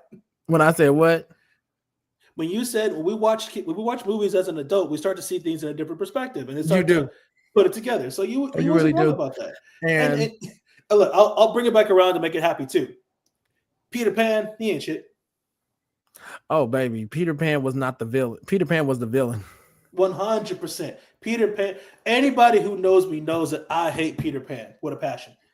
When I found out the actual story of Peter Pan, it was like, damn. When I first saw that, it's like a bunch of boys going to an island, a lost island, to fend for themselves. I'm like, first of all, none of y'all can cook. What y'all doing? We're gonna play games all day long. Y'all, that gets boring. I need something else. Like this is nothing. And then when you start to read the story, oh, he kidnapped them. Oh, okay, and you realize. Peter Pan's a grown man. Oh, okay. Pedophile. 1,000%. And the only thing that made Peter Pan enjoyable was watching Hook.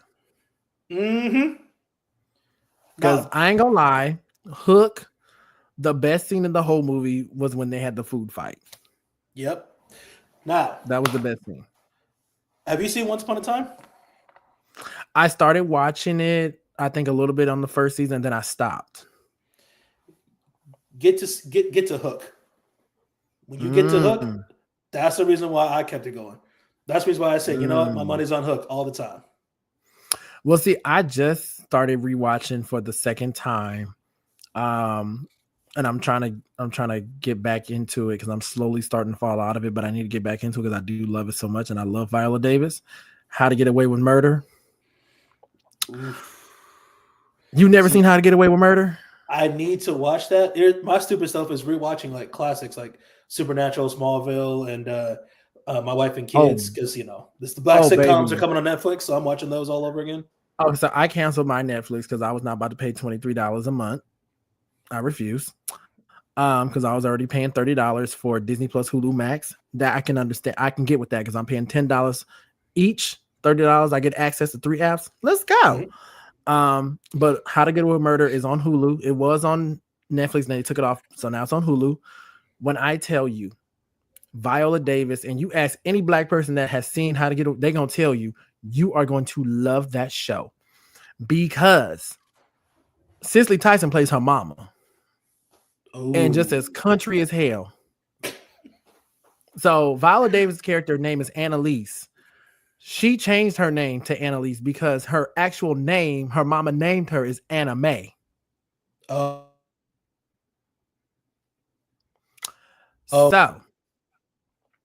the other thing that solidified Viola for the Golden Globe for How to Get Away with Murder was there was a scene, and it's in the first season. I think it's by the 3rd or 4th episode. You're gonna see it. They literally, and Shonda Rhimes is a genius for this. They show her wiping off her makeup, and she takes off her wig, honey. You see her natural hair. And then remember this line, because when you see it, you're gonna be like, damn. She told her husband, why is your penis on a dead girl's phone? Baby, when I tell you Thursday nights on ABC, it was like a 3-hour block of drama. You had Grey's Anatomy, which I never will watch. Scandal, which was, a pretty cool show. I couldn't get into because I'm not really into politics like that. And plus Kerry Washington, I love Kerry Washington down, but Scandal was like, girl, you get weak as soon as the president come around, bitch, you supposed to be tough. And then you ended it off with How to Get Away with Murder. 8, 9, and 10 o'clock, baby. 10 o'clock was How to Get Away with Murder, baby. Every week. It had you on the edge of your seat because you got Annalise, who is an amazing criminal defense lawyer. Her 5 students she handpicks. One of them she has a connection with. They kill her husband. The husband's sister comes into town. She thinking Annalise did it. She's trying to expose Annalise and prove that she killed her. Then you find out Annalise is bisexual. She had a girlfriend back in college who comes back into her life. The woman got a boyfriend on the side as well. Her country ass mama. Then she works for this firm. She got a rival with another attorney who becomes one of her good friends. Like, it is so fucking much that goes on in that show. It is an amazing, amazing show. You have to sit. You and Courtney will love How to Get Away with Murder. I'm telling you. Oh my God. Where do you find the time? Like all of that, where do you find the time? What are you doing? When I go to bed or on my off days. No, I'm talking about her. I'm talking about her. Oh, Annalise, baby. Okay. Running like, a law practice. And she's a professor in law. Right. Like, what are you doing? Because she incorporates her cases in her curriculum. Okay. So she's smart like that. But the Keating 5, because her last name was Keating. So the Keating 5 are the 5 students that she hires or will hire when their semesters or whatever. So they kind of help her with these cases as well. And they do some criminal underground shit. It's crazy. But watch How to Get Away with Murder. I just finished watching Schitt's Creek for like the 3rd time. I need to watch Schitt's Creek. I need to finish that. I started the first season. I could not stop laughing. I could not stop laughing. Baby, when you get to where Moira goes to Bosnia to film the fucking movie, they show David, Alexis, and Stevie putting on her wigs. Johnny was like, you better remember what thumbtack you pulled that off of, because your mother has a spreadsheet. Baby, them wigs be killing me. Oh, I gotta finish that. Like me, like my right now, my fiance and I we're finishing the DC CW series where we're watching Arrow, Flash, Supergirl. We're finishing Superman and Lois right now. You know what? I cannot get into DC only because Marvel just made it like they did the most of the Marvel movies. They did it right. I'll put it like this: Marvel movies during the Infinity Stones, perfect. Multiverse is questionable. Yes. I will say DC, number one, DC has the best animations. Animation movies and series, they got the best. There's a few DC series that's okay. Not all of them are the best. Like the Flash series was good. The ending could have been better. What's the one on Max? Not Titans, the other one.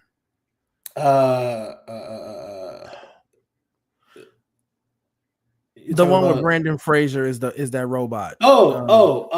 Doom Patrol. Yeah, that I can't get into. I tried to get into Doom Patrol. I couldn't do it.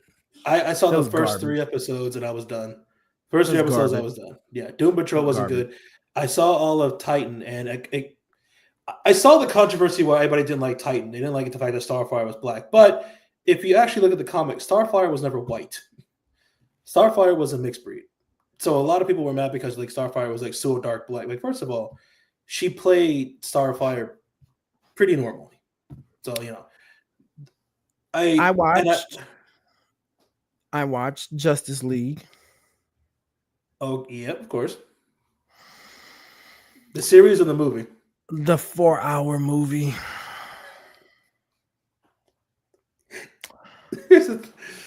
Oh man, I will never get back. This is where they messed up. They released the Justice League, the original version, and it did not do well. Then they released the 4-hour movie. Now here's the thing: the 4-hour movie had details that needed to be in the original. But they messed up by putting it uncut, like this the whole thing, which is like, oh my god, that's too much. I fell asleep after. Now they did not need to put all 4 hours into there. That was not necessary. Now I'm gonna play devil's advocate. Go ahead. As far as animation, DC, Batman the animated series back in 92, 93. I know that one. Top notch. Yes, it was dark. It was gritty. It was everything. Marvel, they came hard with X-Men. You can't beat X-Men. They came hard. And then they came back even harder with Spider-Man. And the way they ended that one with Pete getting ready to go to the different universe thanks to Madam Web, and they ended like that. I was like, you motherfuckers. But they got us though. Now Disney did a good job with the revival of X-Men 97. That first season, they did a good job. They did. They kept it going, honey, because Madeline Pryor. Oh, baby, that had me on the edge of my seat, honey, when Jean Grey, the real Jean was at that door. And apparently Scott been fucking Madeline Pryor this whole time. Oh, shit. Hey, let's Scott get it in. But for DC movies, it will always be the first 2 Batman, really the first Batman. Because Michael Keaton, Jack Nicholson, oh my God, Kim Basinger, forever. You can't beat Jack Nicholson. Hold on. Jack Nicholson as Joker, to me, one of the greatest Jokers. Number 2, though, close first. Ledger. Heath Ledger will always be my number 1 Joker. Oh, baby. Joker. So Jack Nicholson's Joker, I love it because it was kind of comical but serious. Heath Ledger's was more dark and realistic. Oh yeah, because I didn't know until years later that the scene where he blows up the hospital, I didn't know that was his actual reaction. it was all his natural being. It was so good because like when they did it, they're like there was a faulty wiring and we had to try to fix it. But Heath Ledger, so professional, kept it going and he kept in his persona like the entire time. He just and then boom. And then the thing that was funny as fuck to me forever will live rent free in my head when he took off the nurse's wig and said, "Hi." that is rent free in my head forever, forever. Oh my god! But it's the speech he gave to Batman in the interrogation room. Oh my god, that one and when he had the thugs fight it out for their spot. It's the things that he said that just makes you think, was he and the little speech he gave to Jake Gyllenhaal's sister, Maggie, where he said, "My father was a drinker, and he put a blade." It was the voice and oh my smile on that god, face. Oh my god. So, okay, so now we're on the subject of Batman because I'm gonna just say this real quick, and then I want to play this little game with you about Batman. So the other DC movie that I love is Aquaman. Jason Momoa. Of course, Jason Momoa just good old Drago. Oh god, I was kind of sad when he died in Game of Thrones. You should see him in Fast X. Hold on.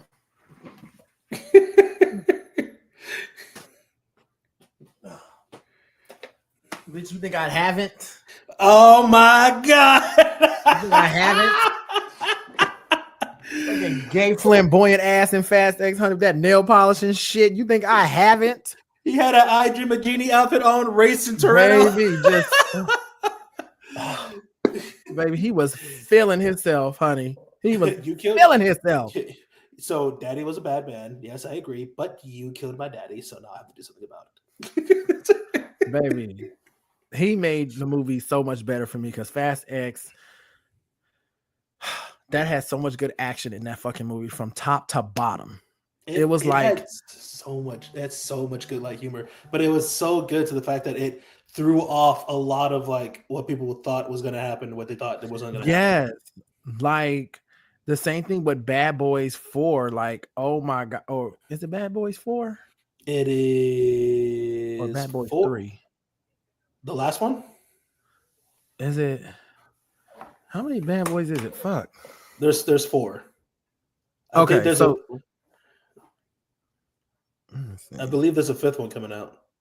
Bad Boys for Life. Oh yeah, Bad Boys Ride or Die. Yeah, that one. Okay, yeah, because that's the one where Martin had his dreams or whatever. Yep. Yeah. So like same thing with Bad Boys for Life. We didn't know how the fuck they was gonna do this because it's been so many years since Bad Boys 2, Bad Boys for Life, or Ride or Die, whatever one. The third one, action was off the chain. Then they come back with the fourth one. Action was even more off the chain. That ending fight, that gun scene, that was everything. And then we see Vanessa Hudgens being a complete badass though in 3 and 4. Like fuck, we forgot about that bitch. She was so fucking cool. And Reggie, baby, you don't fuck with Reggie. Honey. You don't fuck with Reggie, honey. Reggie shoot your ass and not think twice, honey.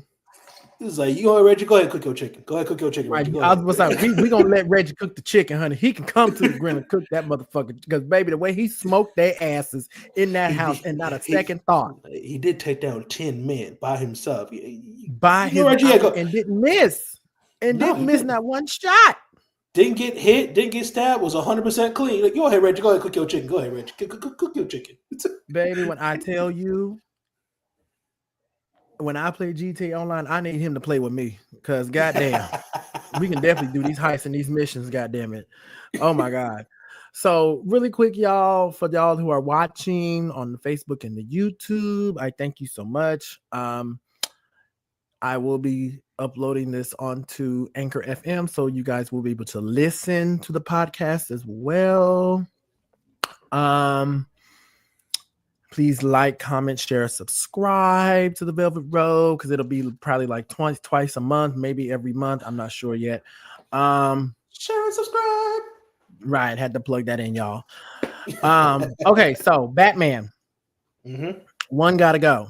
And I kind of feel like I know which one you're gonna say, far as the original 4 Batman movies, not the Christopher Nolan, because it was only 3 of those. Okay. So, because the Christopher Nolan, all of those can stay, all of them.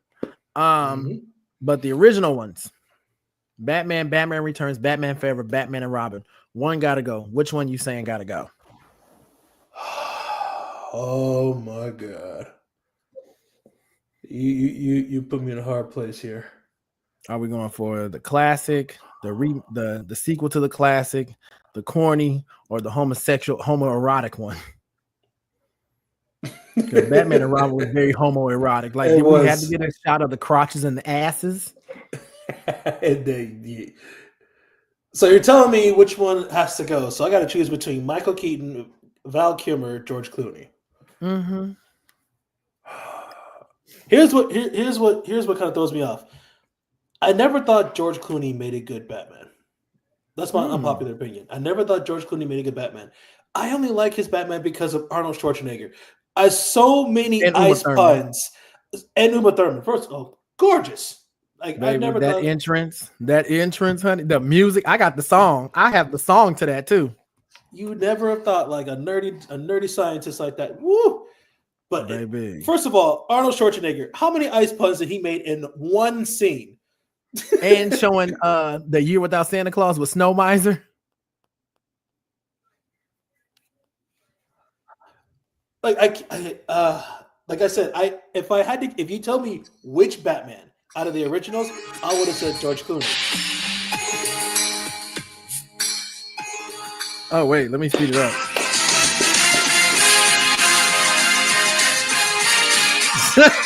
Hi there. You can't. If you were to tell me which Batman, I would have said George Clooney. But I can't get rid of Arnold Schwarzenegger and Uma Thurman. Can't get rid of. Yeah, for me, Val Kilmer, Batman Forever can go. Yeah, Val Kilmer can go. Here's what makes me mad about Val Kilmer though. Two-Face and the Riddler. Jim Carrey as the Riddler. You cannot tell me that. Nicole Kidman's character is like, girl, what is your point? Where do you stand? Where do you come in this movie, bitch? Who the fuck are you? Exactly. Who are you? Like, oh, I'm sorry, but even Jim Carrey as the Riddler couldn't save it. No. And it's like the first Batman, baby, Tim Burton did an excellent job because it wasn't until I was an adult that I realized Batman was a very dark character. Mm-hmm. He was a hero, a little bit of an anti-hero in a way, kind of like how Blade is. But with Batman, we got Michael Keaton, whose Bruce Wayne is impeccable. And that was when Michael Keaton was at his peak. That's when he looked good. He looked like a Bruce Wayne. He did. And then coming off the heels of Beetlejuice, they didn't think he could do Batman because he just did Beetlejuice. But that just shows you he has great comedic timing as Beetlejuice. He was amazing as Beetlejuice. The second one was lackluster, but the first one is classic. But again, with Batman, Kim Basinger. The best name of her character, Vicky Vale. The news Vicky Vale. The first time we see her, we don't see her. Thanks to Knox, we see hello legs. That's what we see. Hello legs. That's where you get the first love interest. And we see her. She's kind of nerdy because she's got the glasses. You know, she's a photographer. And I just love that first scene we have with Knox and Vicky, where he was like, will you marry me? Nope. Will you buy me lunch? Maybe. I eat light. You know, it's like, because she's so mysterious. Because like, bitch, how did you have connections to this ball that is for the elite of Gotham City, the mayors, the executive, the high rollers, and you got tickets to this? How, Vicky? How did you get inside this motherfucker? But then we have Batman Returns. Selena Kyle. Michelle motherfucking Pfeiffer. Oh my God. Baby. If you had to line them up, every single person that played Catwoman, who's leaving? I'm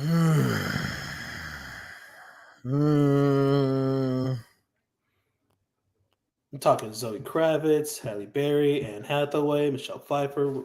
Where's your money at? Of who has to leave? I already have my answer, but I can't wait to hear yours. Halle. Yep. Because even Halle said that was the worst movie she ever did. They did her dirty. They did her so dirty. Anne Hathaway's Catwoman, she was okay. But Zoe Kravitz, hers was okay.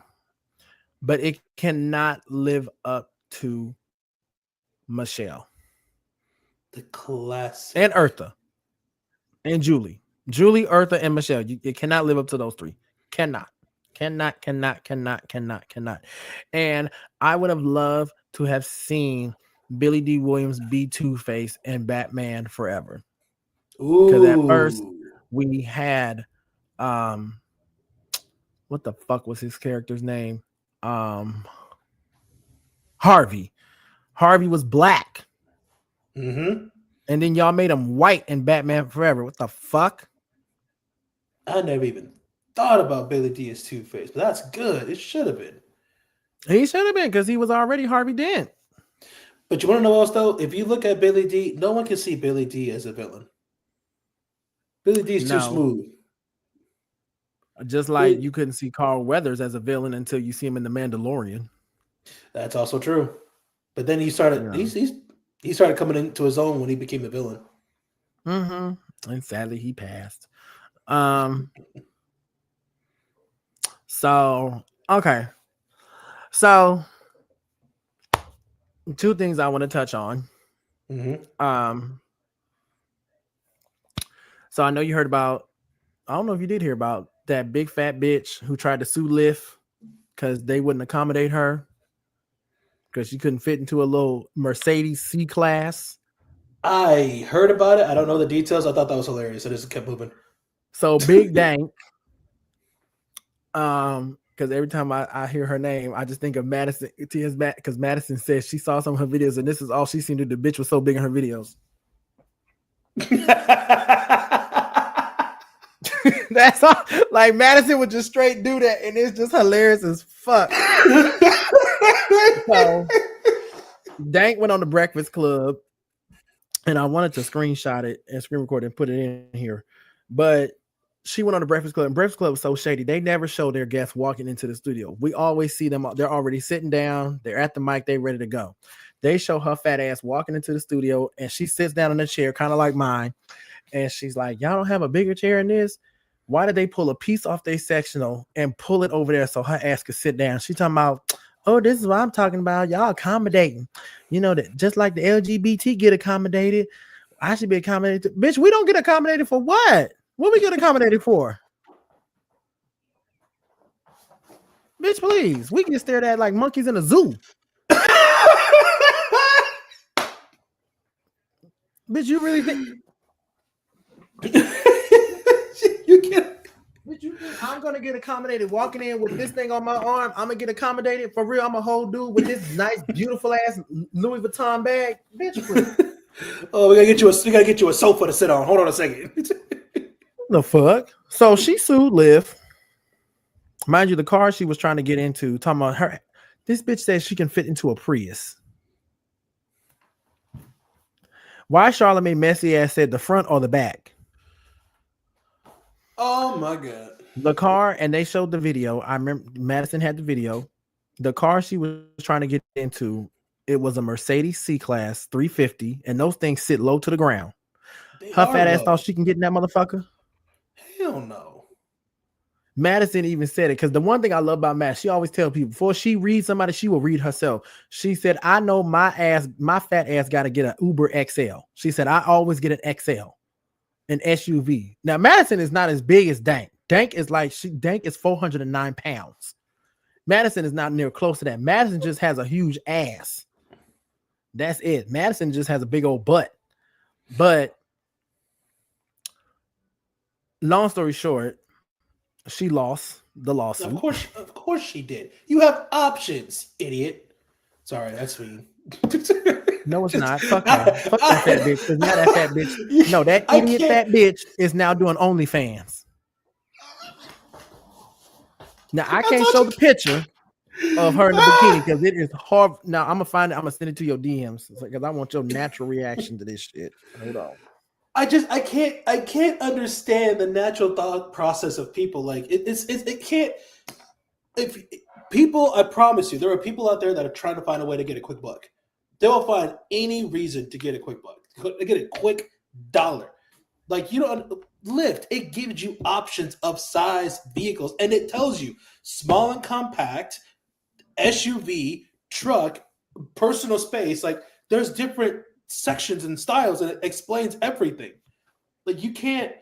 I can't. There are some people I just don't. Thank you. And she thinking she gonna fit into a Mercedes C-Class. Bitch, please. Oh my God. I want to know the lawyer who thought that she could win.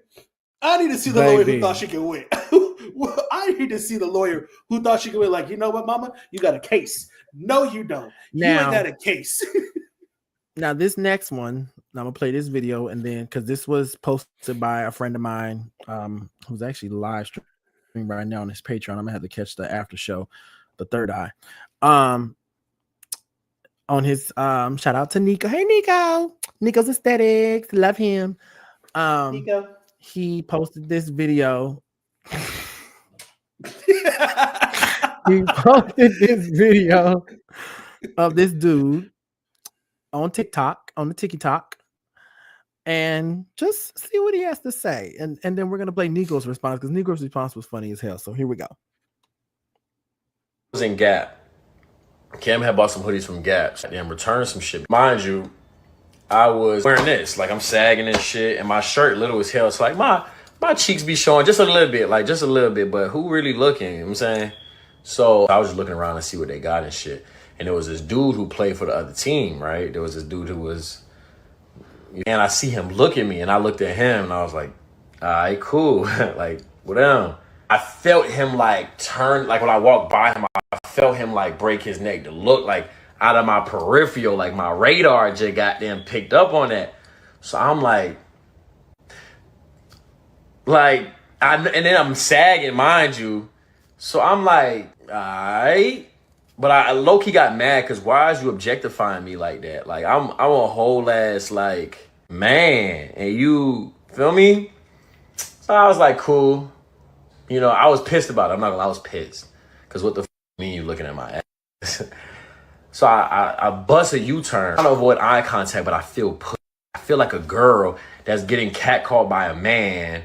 And I'm like, am I a bitch? Like, so I look at him, and we're making direct eye contact as I'm walking towards Buddy.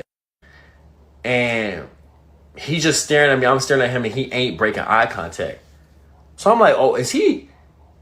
Who he feeling like? Like, do he think I'm fucking with him? Like, who he feeling like? So I said, yo, you good? He was like, yeah. And then he looked away. Right? So now I'm pissed. Like, I'm actually mad. Like, I'm teed up. So I get to the counter with Cam, and I'm like leaning on the counter like this because Cam checking out and shit. I'm mad as fuck. I'm like, twin, I'm pissed off. He's like, what happened? I'm like, buddy, yeah, just trying me, twin. I'm mad as fuck. Then a dude come up in the line behind Cam, and I'm leaning on the counter like this. So I stand up straight, and I just feel awkward. Like, I'm really just like, way that I like feel his gaze on me, and he was with his boyfriend. And I just know he was saying, look at him so fine. Woo, woo, woo. Well, I was in that. Ooh, I was mad as fuck. Ooh, I don't even play like that. I said, yo, is you good? Bro. And I don't, wallahi, I've never catcalled a woman, made a woman feel uncomfortable, because I don't even play them games. I got sisters, I got nieces. That shit ain't even pee. Like, that shit ain't even that, you know? Hey, fine shit. Yo, sis, I don't even gotta do that. So the fact that it was getting done to me, I ain't like that. I'm a whole ass 220 pounds, 6'1" man of steel, and you got me in this uncomfortable. Now if I up this now I'm going to jail. Now I gotta answer for my crimes. But what about the crime of making me? I ain't like that, chat. I ain't like that not one bit. I mean, that's the thing.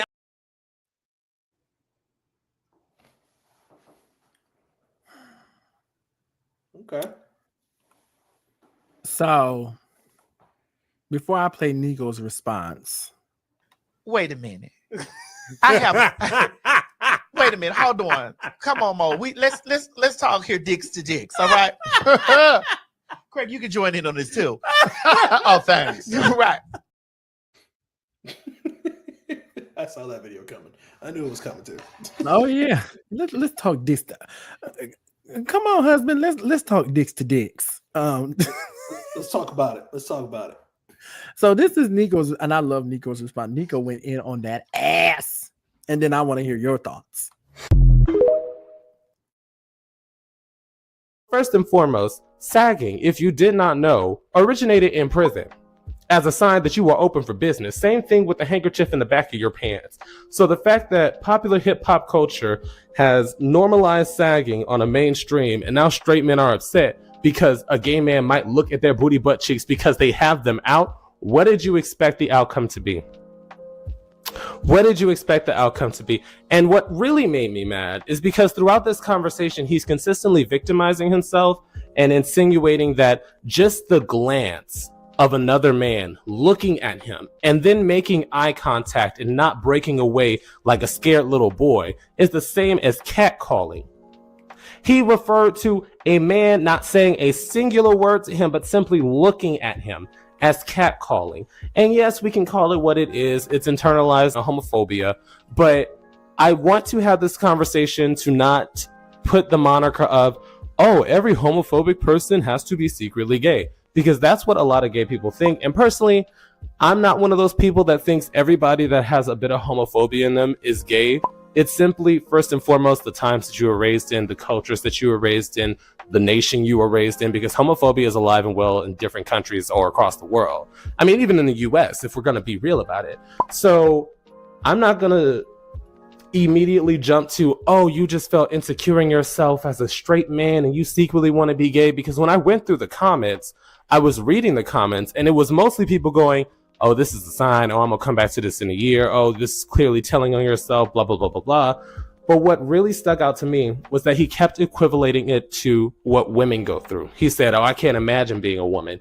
What really made him upset was not the fact that a gay man looked him up and down and found him attractive. Because if we're being honest, gym talk people, fitness inspo, Instagram baddies, most of their aesthetics are paved towards the male view. Nico, stay with me. Women don't normally find like the super roided out, veiny, muscular bodybuilders hot. Yes, they find the aesthetic of a tall, built man attractive, but the theatrics and the emphasis on the masculine form is more of a male thing. Like, even if we're taking away the homoeroticism of it, a lot of men look at bodybuilders. Women don't look at bodybuilders. Men look at bodybuilders either to get that form for themselves or out of attraction. So if we already going to acknowledge that most of your fan base is probably men, you coming online to say that you felt insulted and offended that he had the nerve to look at you up and down and then make eye contact with you like you was a woman, it shows that a lot of men are afraid of gay men doing to them what they do to women.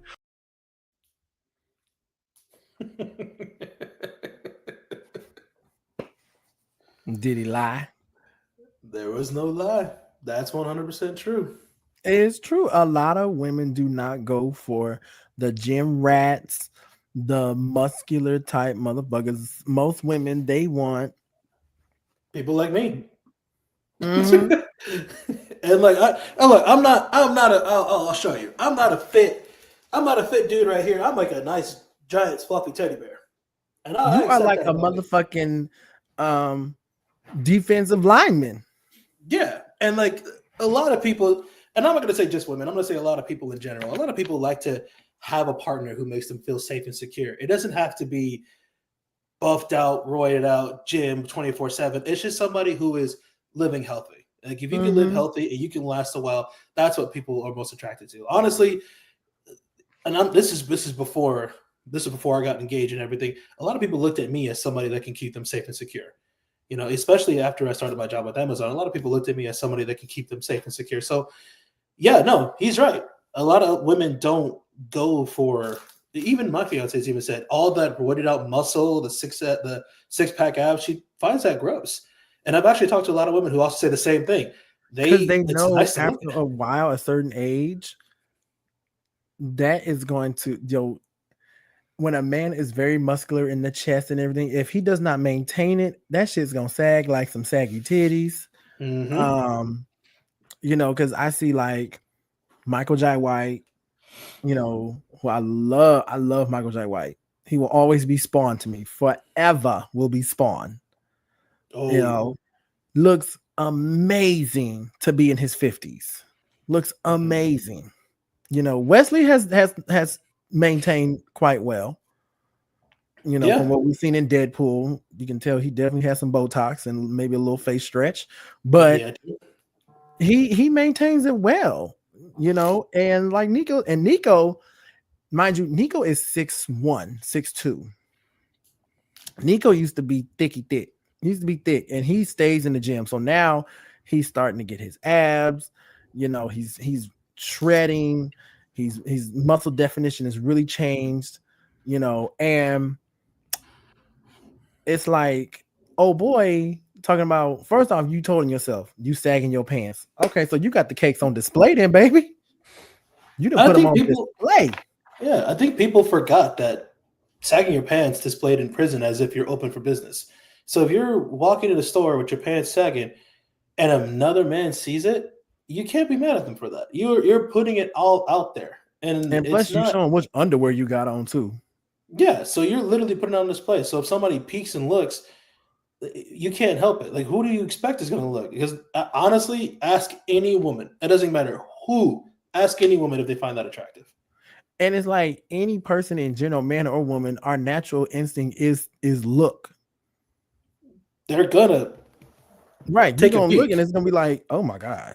You know, because it's like that's our natural instinct. We're wired to look at something, and it's like you look at it, and then either it's one or two things are gonna happen. You're gonna be like, ooh, or the fuck? You know, shit. And let's take it a step further. Sagging, not only, it really didn't originate in prison. People think it originated in prison. It actually dates back to slavery days too, because that was when buck breaking happened. And buck breaking, do you know what buck breaking is? I haven't heard of buck breaking, no. Okay. Oh, I finally got him on something. You got me on that one. So buck breaking was when the slave masters would take the most muscular looking guy and they would rape them. And they would have to pretty much sag, as it's now called, to let everyone know that it kind of goes hand in hand with prison, how they would know, oh, that's my property, pretty much. That's mine. Yeah. And there was a way slave masters would humiliate the most masculine slave in front of everybody, which is sad as fuck. So my thing with that,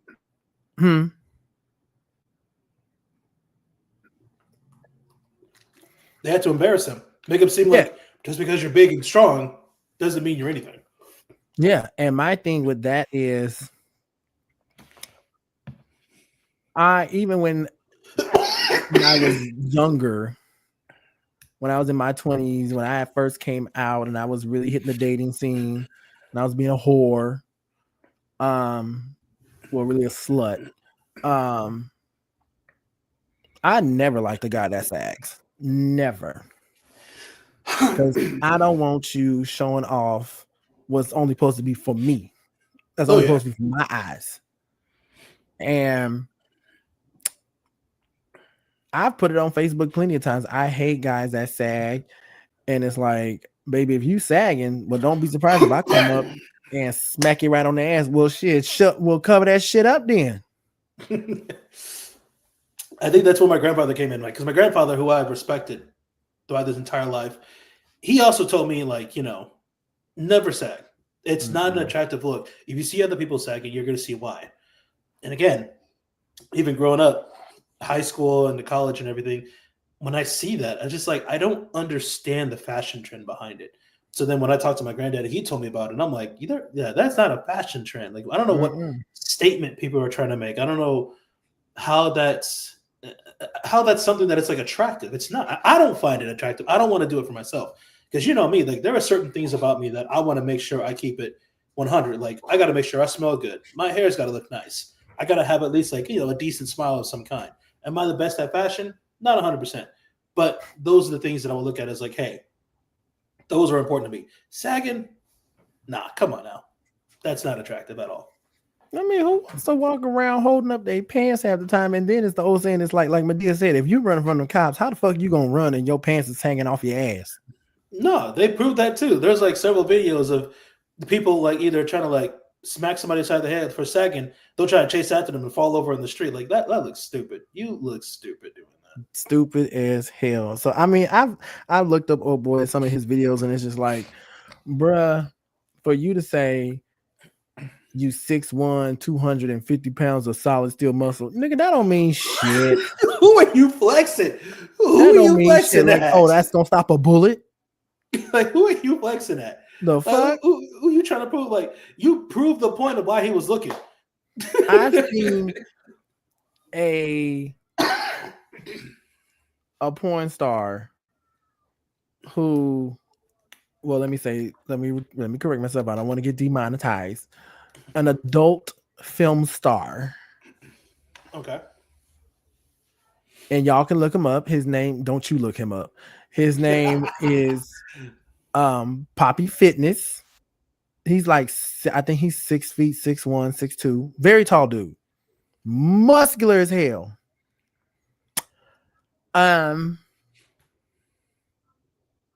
Not the biggest.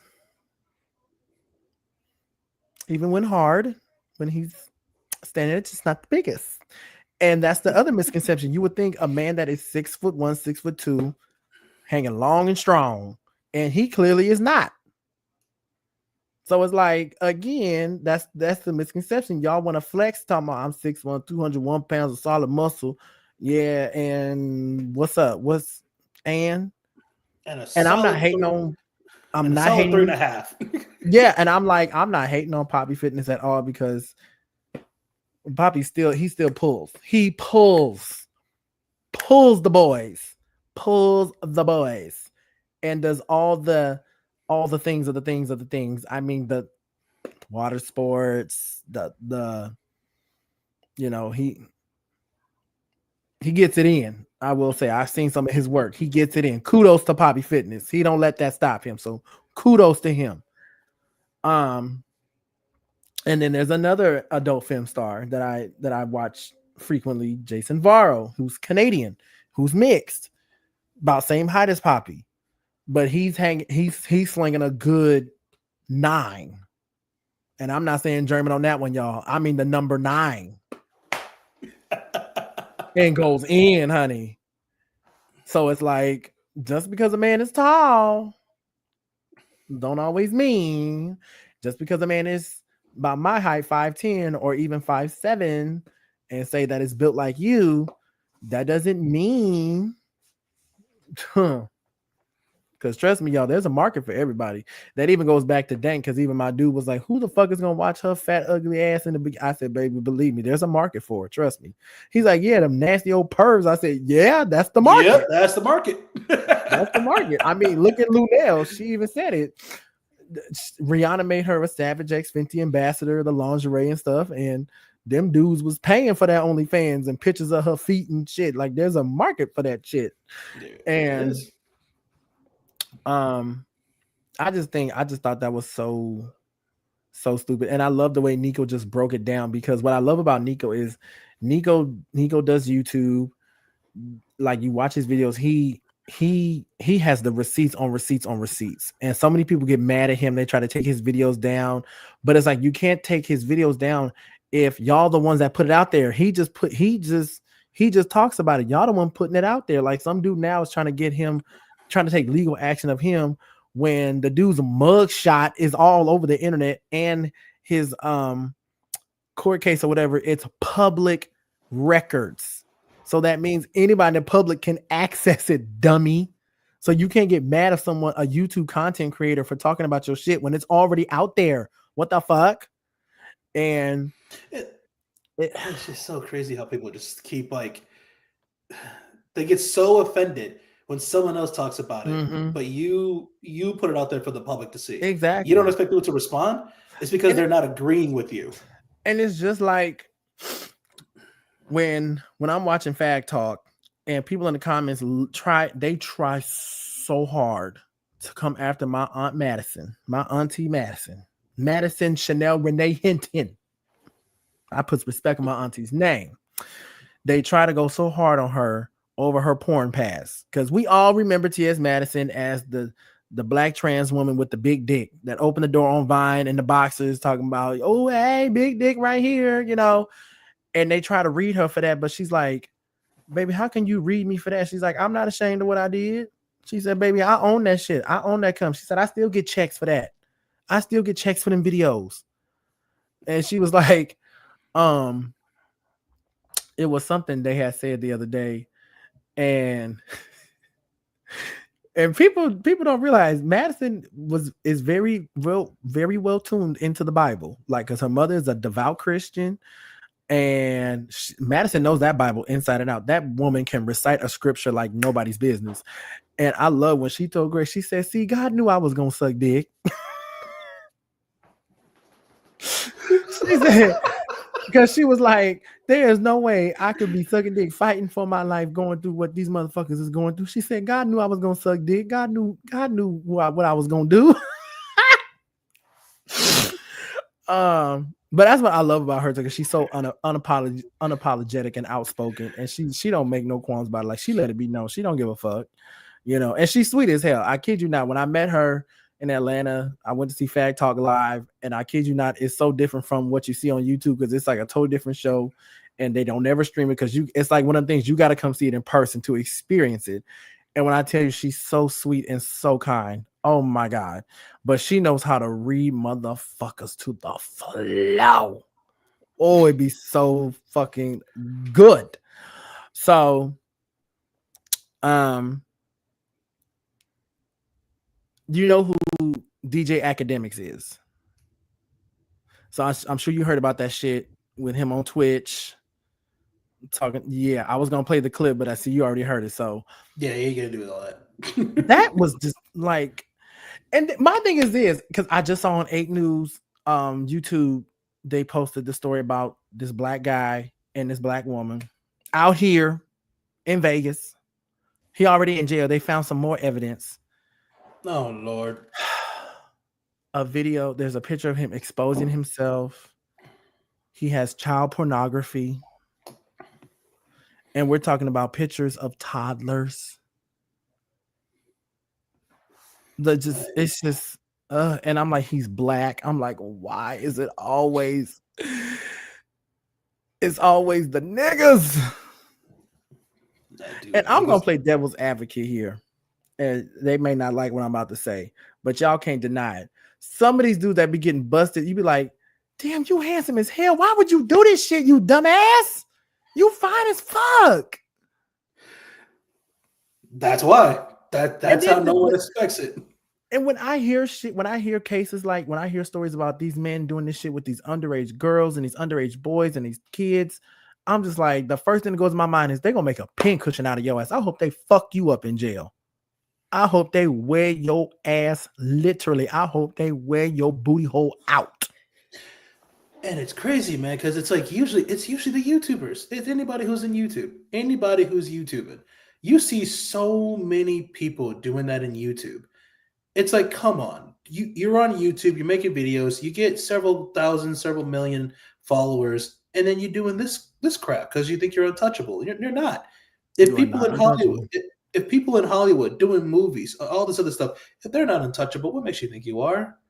Like Right. you got some nerves to think that. The only difference with the people in Hollywood is hey,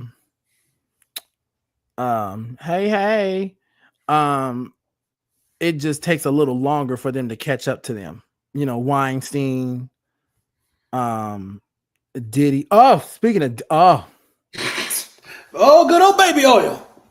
Oh, baby, Diddy, honey, if you have not seen this on Peacock, I saw the trailer for it. I kid you not. Oh my God. It was so good. It was so, when I tell you, this was eye-opening. It was so eye-opening for me. I was like, wow. The shit, the baby oil, the freak offs, the way he used to act with making the band, and one of his bodyguards came out and said he used to do some foul shit, the way he talked to people. It was just like he's just it's something with him mentally. It's some type of trauma from his childhood. It's some type of trauma. It's like, I think what he's doing, I could be wrong, it's worse than what R. Kelly did. It's worse. Maybe it's because Diddy was involved in the drugs and everything. R. Kelly was, fucking around with little girls.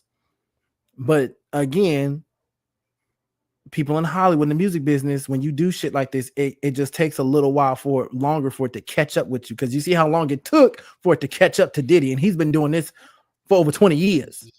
Years. Like when R. Kelly did, them motherfuckers knew what he was doing. They just didn't want to come out and say something because they didn't want to lose their jobs. So I think same thing with Diddy and shit. Because like even Amber said she been to the party, the white party. She been to the after party. She been to the after party.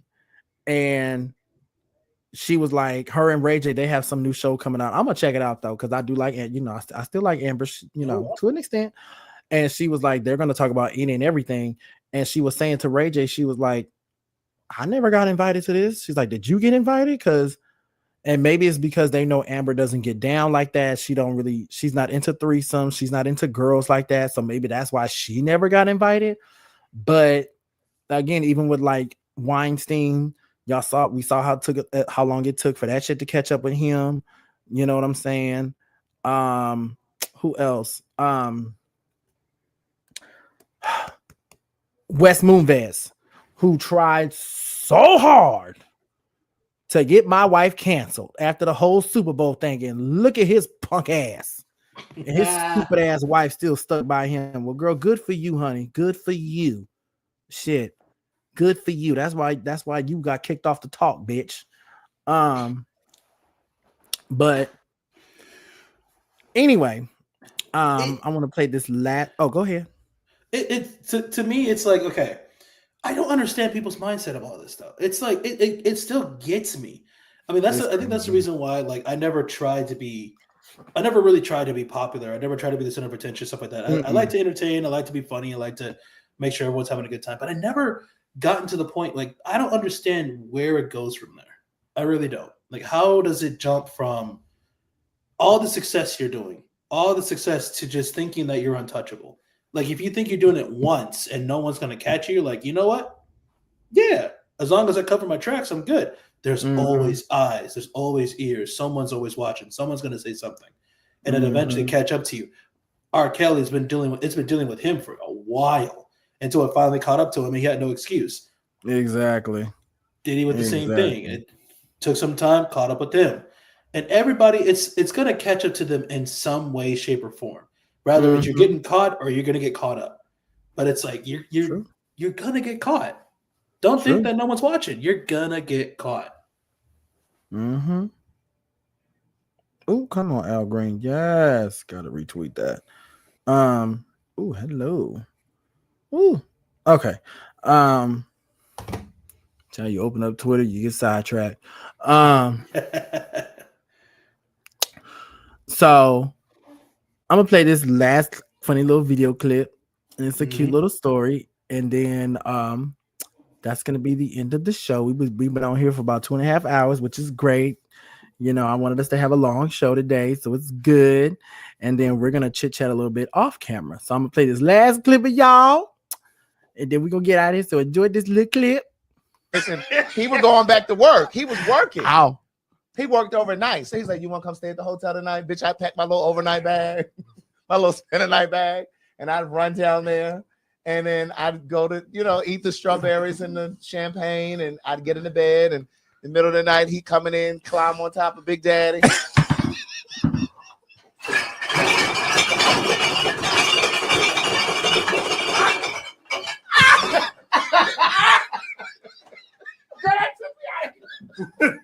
I needed my children to leave right now. Yeah, he was climb.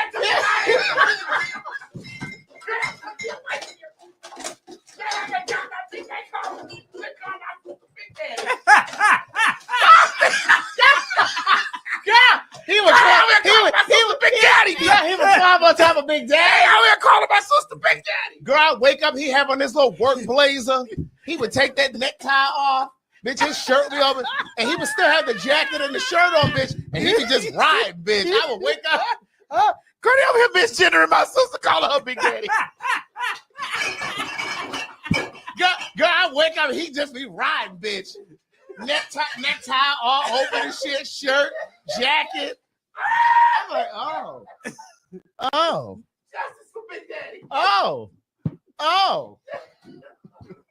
And then I'd get up in the morning and I'd go down to the buffet. I can't take no more. Because they had great buffets. Did you break something? They had really great breakfast at the Ritz-Carlton. And they used to have people down there they had the omelet station. This one I used to eat meat. And so they would have people down there making omelets and shit. And the shit was fantastic. I can't believe they were calling my sister. Those were the days.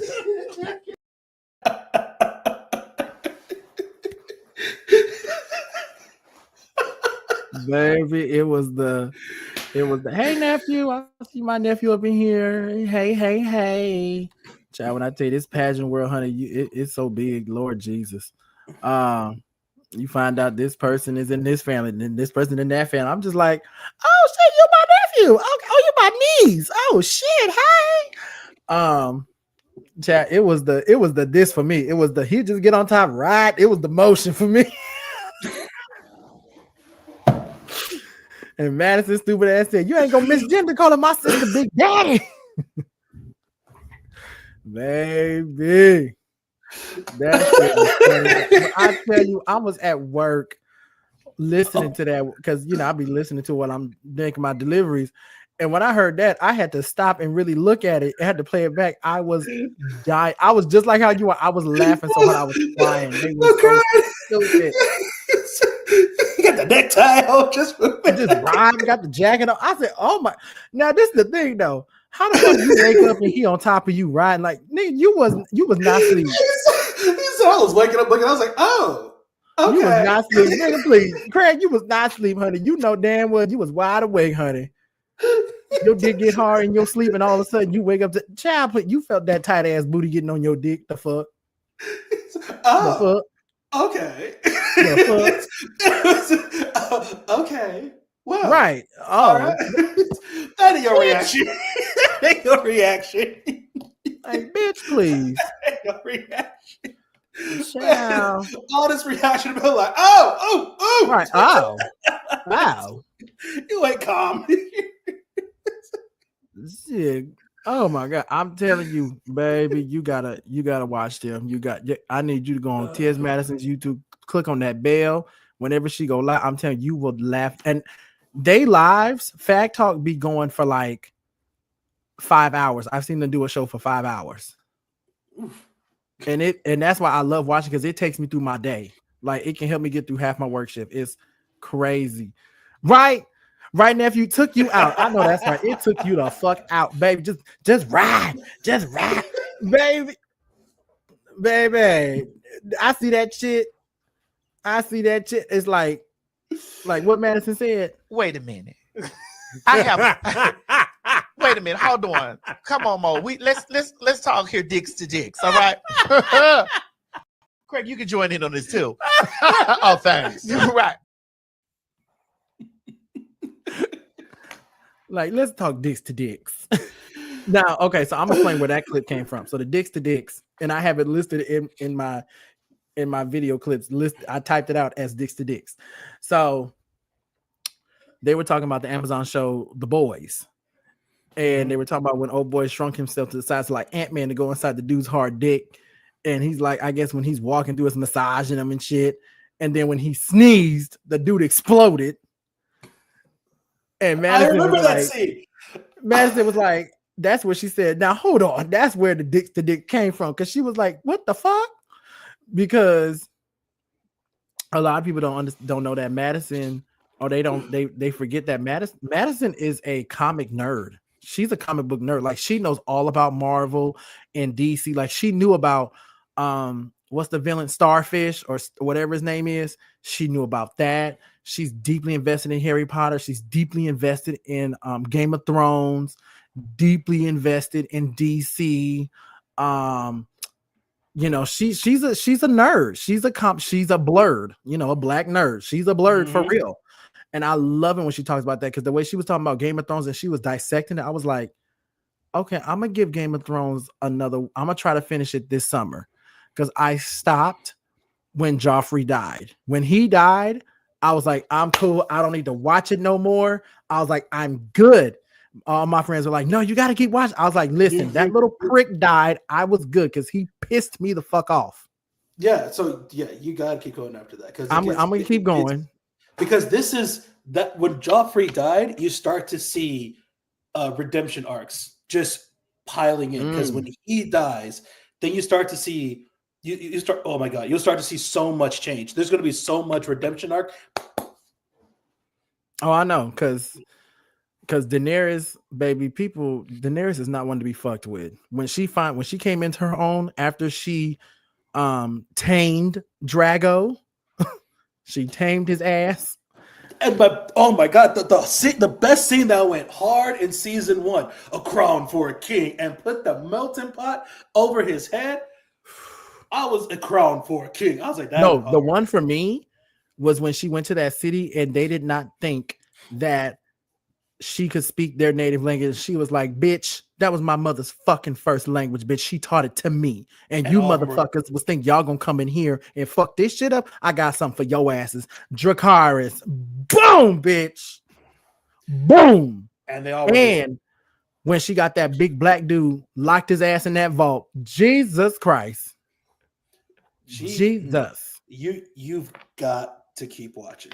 Oh, I know. There's I know.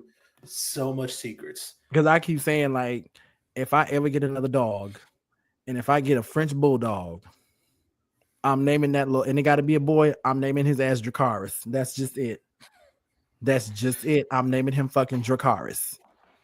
Either I'm gonna get a French bulldog named Dracarys, or I'm having that in my room in my house in red letters that says Dracarys.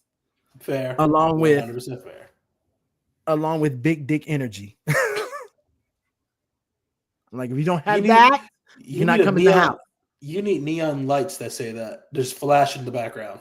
Baby, do you know there is a club in Dallas, Texas called Lava? And when you walk in and you look to the right, they literally have big dick energy 3 times in red neon letters. That needs to go to your new office. When you walk in, you look over, bam, that's where it is. Like, that's how you start the day. That needs to go in my bedroom, goddamn. Right as you wake up, it's right there over your bed. You wake up, there it is. Okay, y'all, we can't really get the fuck out of here because we still got to chop it up a little bit. But I want to leave y'all with this. Y'all know my girl is doing her last bit of shows May 21st through May 31st. I've seen the show. Y'all need to go get y'all tickets for the last set of shows because I'm going for the last go round. Baby, when I tell you Janet put on an amazing motherfucking show, honey, that place was packed out. She had us on our feet damn near the entire time. And when I tell you, the mic was on. The mic was on. God damn it. The mic was on. And also, in this crazy regime, I stand. I stand. We stand. Okay? We stand. We stand with our trans sisters and brothers as they try to erase. They tried to erase the T out of LGBT, like for real. Like, do y'all motherfuckers not know that it was a trans woman who threw the first brick at Stonewall that kicked off the gay civil rights movement? Like, for real? It was a trainee. It was trainees that was on the front lines. The trainees, not you punks, not you bulldaggers. The trainees. The trainees, Marsha P. Johnson, Sylvia, they stood on the front lines for y'all black. Like Medea said, they stood on the front lines for your black asses to march. Mm-hmm. So think about that. So all you Trumpers, you triple Trumpers, that's who y'all voted for. And they know how to dress. And they know how to dress. Baby, I know some gorgeous trans women, honey. Fine, beautiful as fuck. Maybe if they tried to let them give you some tips. Don't be if shy, they try to if they try to do away with these bathrooms or something, you want a trans person to use the bathroom as like Tiz Madison said. She said, "Bitch, I will walk in that men's restroom with my tits up to my chin and tell them niggas step aside. Let a real nigga show you how to use the urinal. Step aside. Step aside." Boldness. I guarantee you, if you want a trans man to use the woman's restroom, bitch, the first thing these women gonna say, it's a man in the restroom with a beard. The fuck? Let it. I don't care if a trans woman comes to the men's restroom and she's standing there to pee next to me. I'm like, what's up, boo? Hey, boo. How you doing? Technically, you said the same thing. There's a woman in here with a mustache. Thank you. I look at her. I ain't got to look down and look over. I don't care about her having a penis. I just look over. I'm like, hey, boo. Shit, long as she wash her hands after she done, I'm cool. I don't give a fuck. Shit. That's all I did. Please wash your hands. For the love of God, please wash your hands. The fuck? You just walk right out of like, That part. Is it because they're trans? They didn't wash their hands. That's it. That's it. And this last message I'm going to just leave y'all with. Y'all just know this, know it, and apply it to yourselves. Okay? Woo. Don't share your dreams with everybody. Move in silence. And then pop up on their asses. I guarantee you, they won't see you coming. Move like fucking David Copperfield, bitch. Like he made the fucking Statue of Liberty disappear, bitch. You do that and just reappear. You say, miss me? I'm here. You miss me? All right, y'all. So I hope y'all have a good day. Make sure y'all comment, like, share, subscribe. I will see y'all probably sometime this month. Yeah. I guess that's it. So Renan and I, we're gonna chat a little bit offline. So I hope y'all enjoy yourselves. I hope y'all enjoyed him. We're gonna try to get him back again really soon. Probably, the end of the season or close to the end of the season. So anyway, I will see y'all later. All right. Y'all done goddamn near a 3-hour show out of me. Goddamn, y'all. You're welcome. Right. What a time. What a time. What a time. Oh, before I forget, y'all. So if y'all want some good quality headphones, and y'all know I love Apple. I do. I'm gonna go back to an iPhone soon. I'm not like I just said, I move in silence. So those of you who have my number, and Renan, you need my number too. I think you still have my number. You just don't use it. But for those who have my number, like I said, I move in silence. So one day you'll see the messages become blue again. But I will say, if y'all want some good headphones, now granted, AirPod Pros, these are cool. But baby, JBL is where it's at. JBL is the shit. I'm just saying. Some of the best speakers, the best sound systems. Baby, Tell come on you. now. Come on. I worked in audiovisual for 4 years. I Come know on. JBL's got the best sound systems and all of it. And if y'all want a jacket like this, sexy. Oh, thank you. That's the first time he called me sexy, y'all. Baby, y'all hit up Anime Ape. Because I'm about to get more of these. Y'all about to see every motherfucking Power Ranger color. Oh, this is just the beginning. This is just the beginning. And for my Wicked fans, if y'all can find this jacket, good luck. Because I got this at Hot Topic. If y'all can find it, good luck. Good luck. Because this is a girl's varsity jacket. But hey, I wear it though because it looks good on me. So if it looks good, wear it. And I want to promote my son, Osiris Vuitton. He made this Obsidian Couture. Get into it. Get into the things. And look at the back, baby. This is what sold me, honey. It got my name, and he's got the Phoenix emblems. And of course, that's my son. He is African all the way, child. He does it for the ancestors, and he does it for me. 5 stars. 5 stars, baby. 5 stars. 5 stars. Okay, y'all. Bye. Later. Oh yeah, we got to play this outro.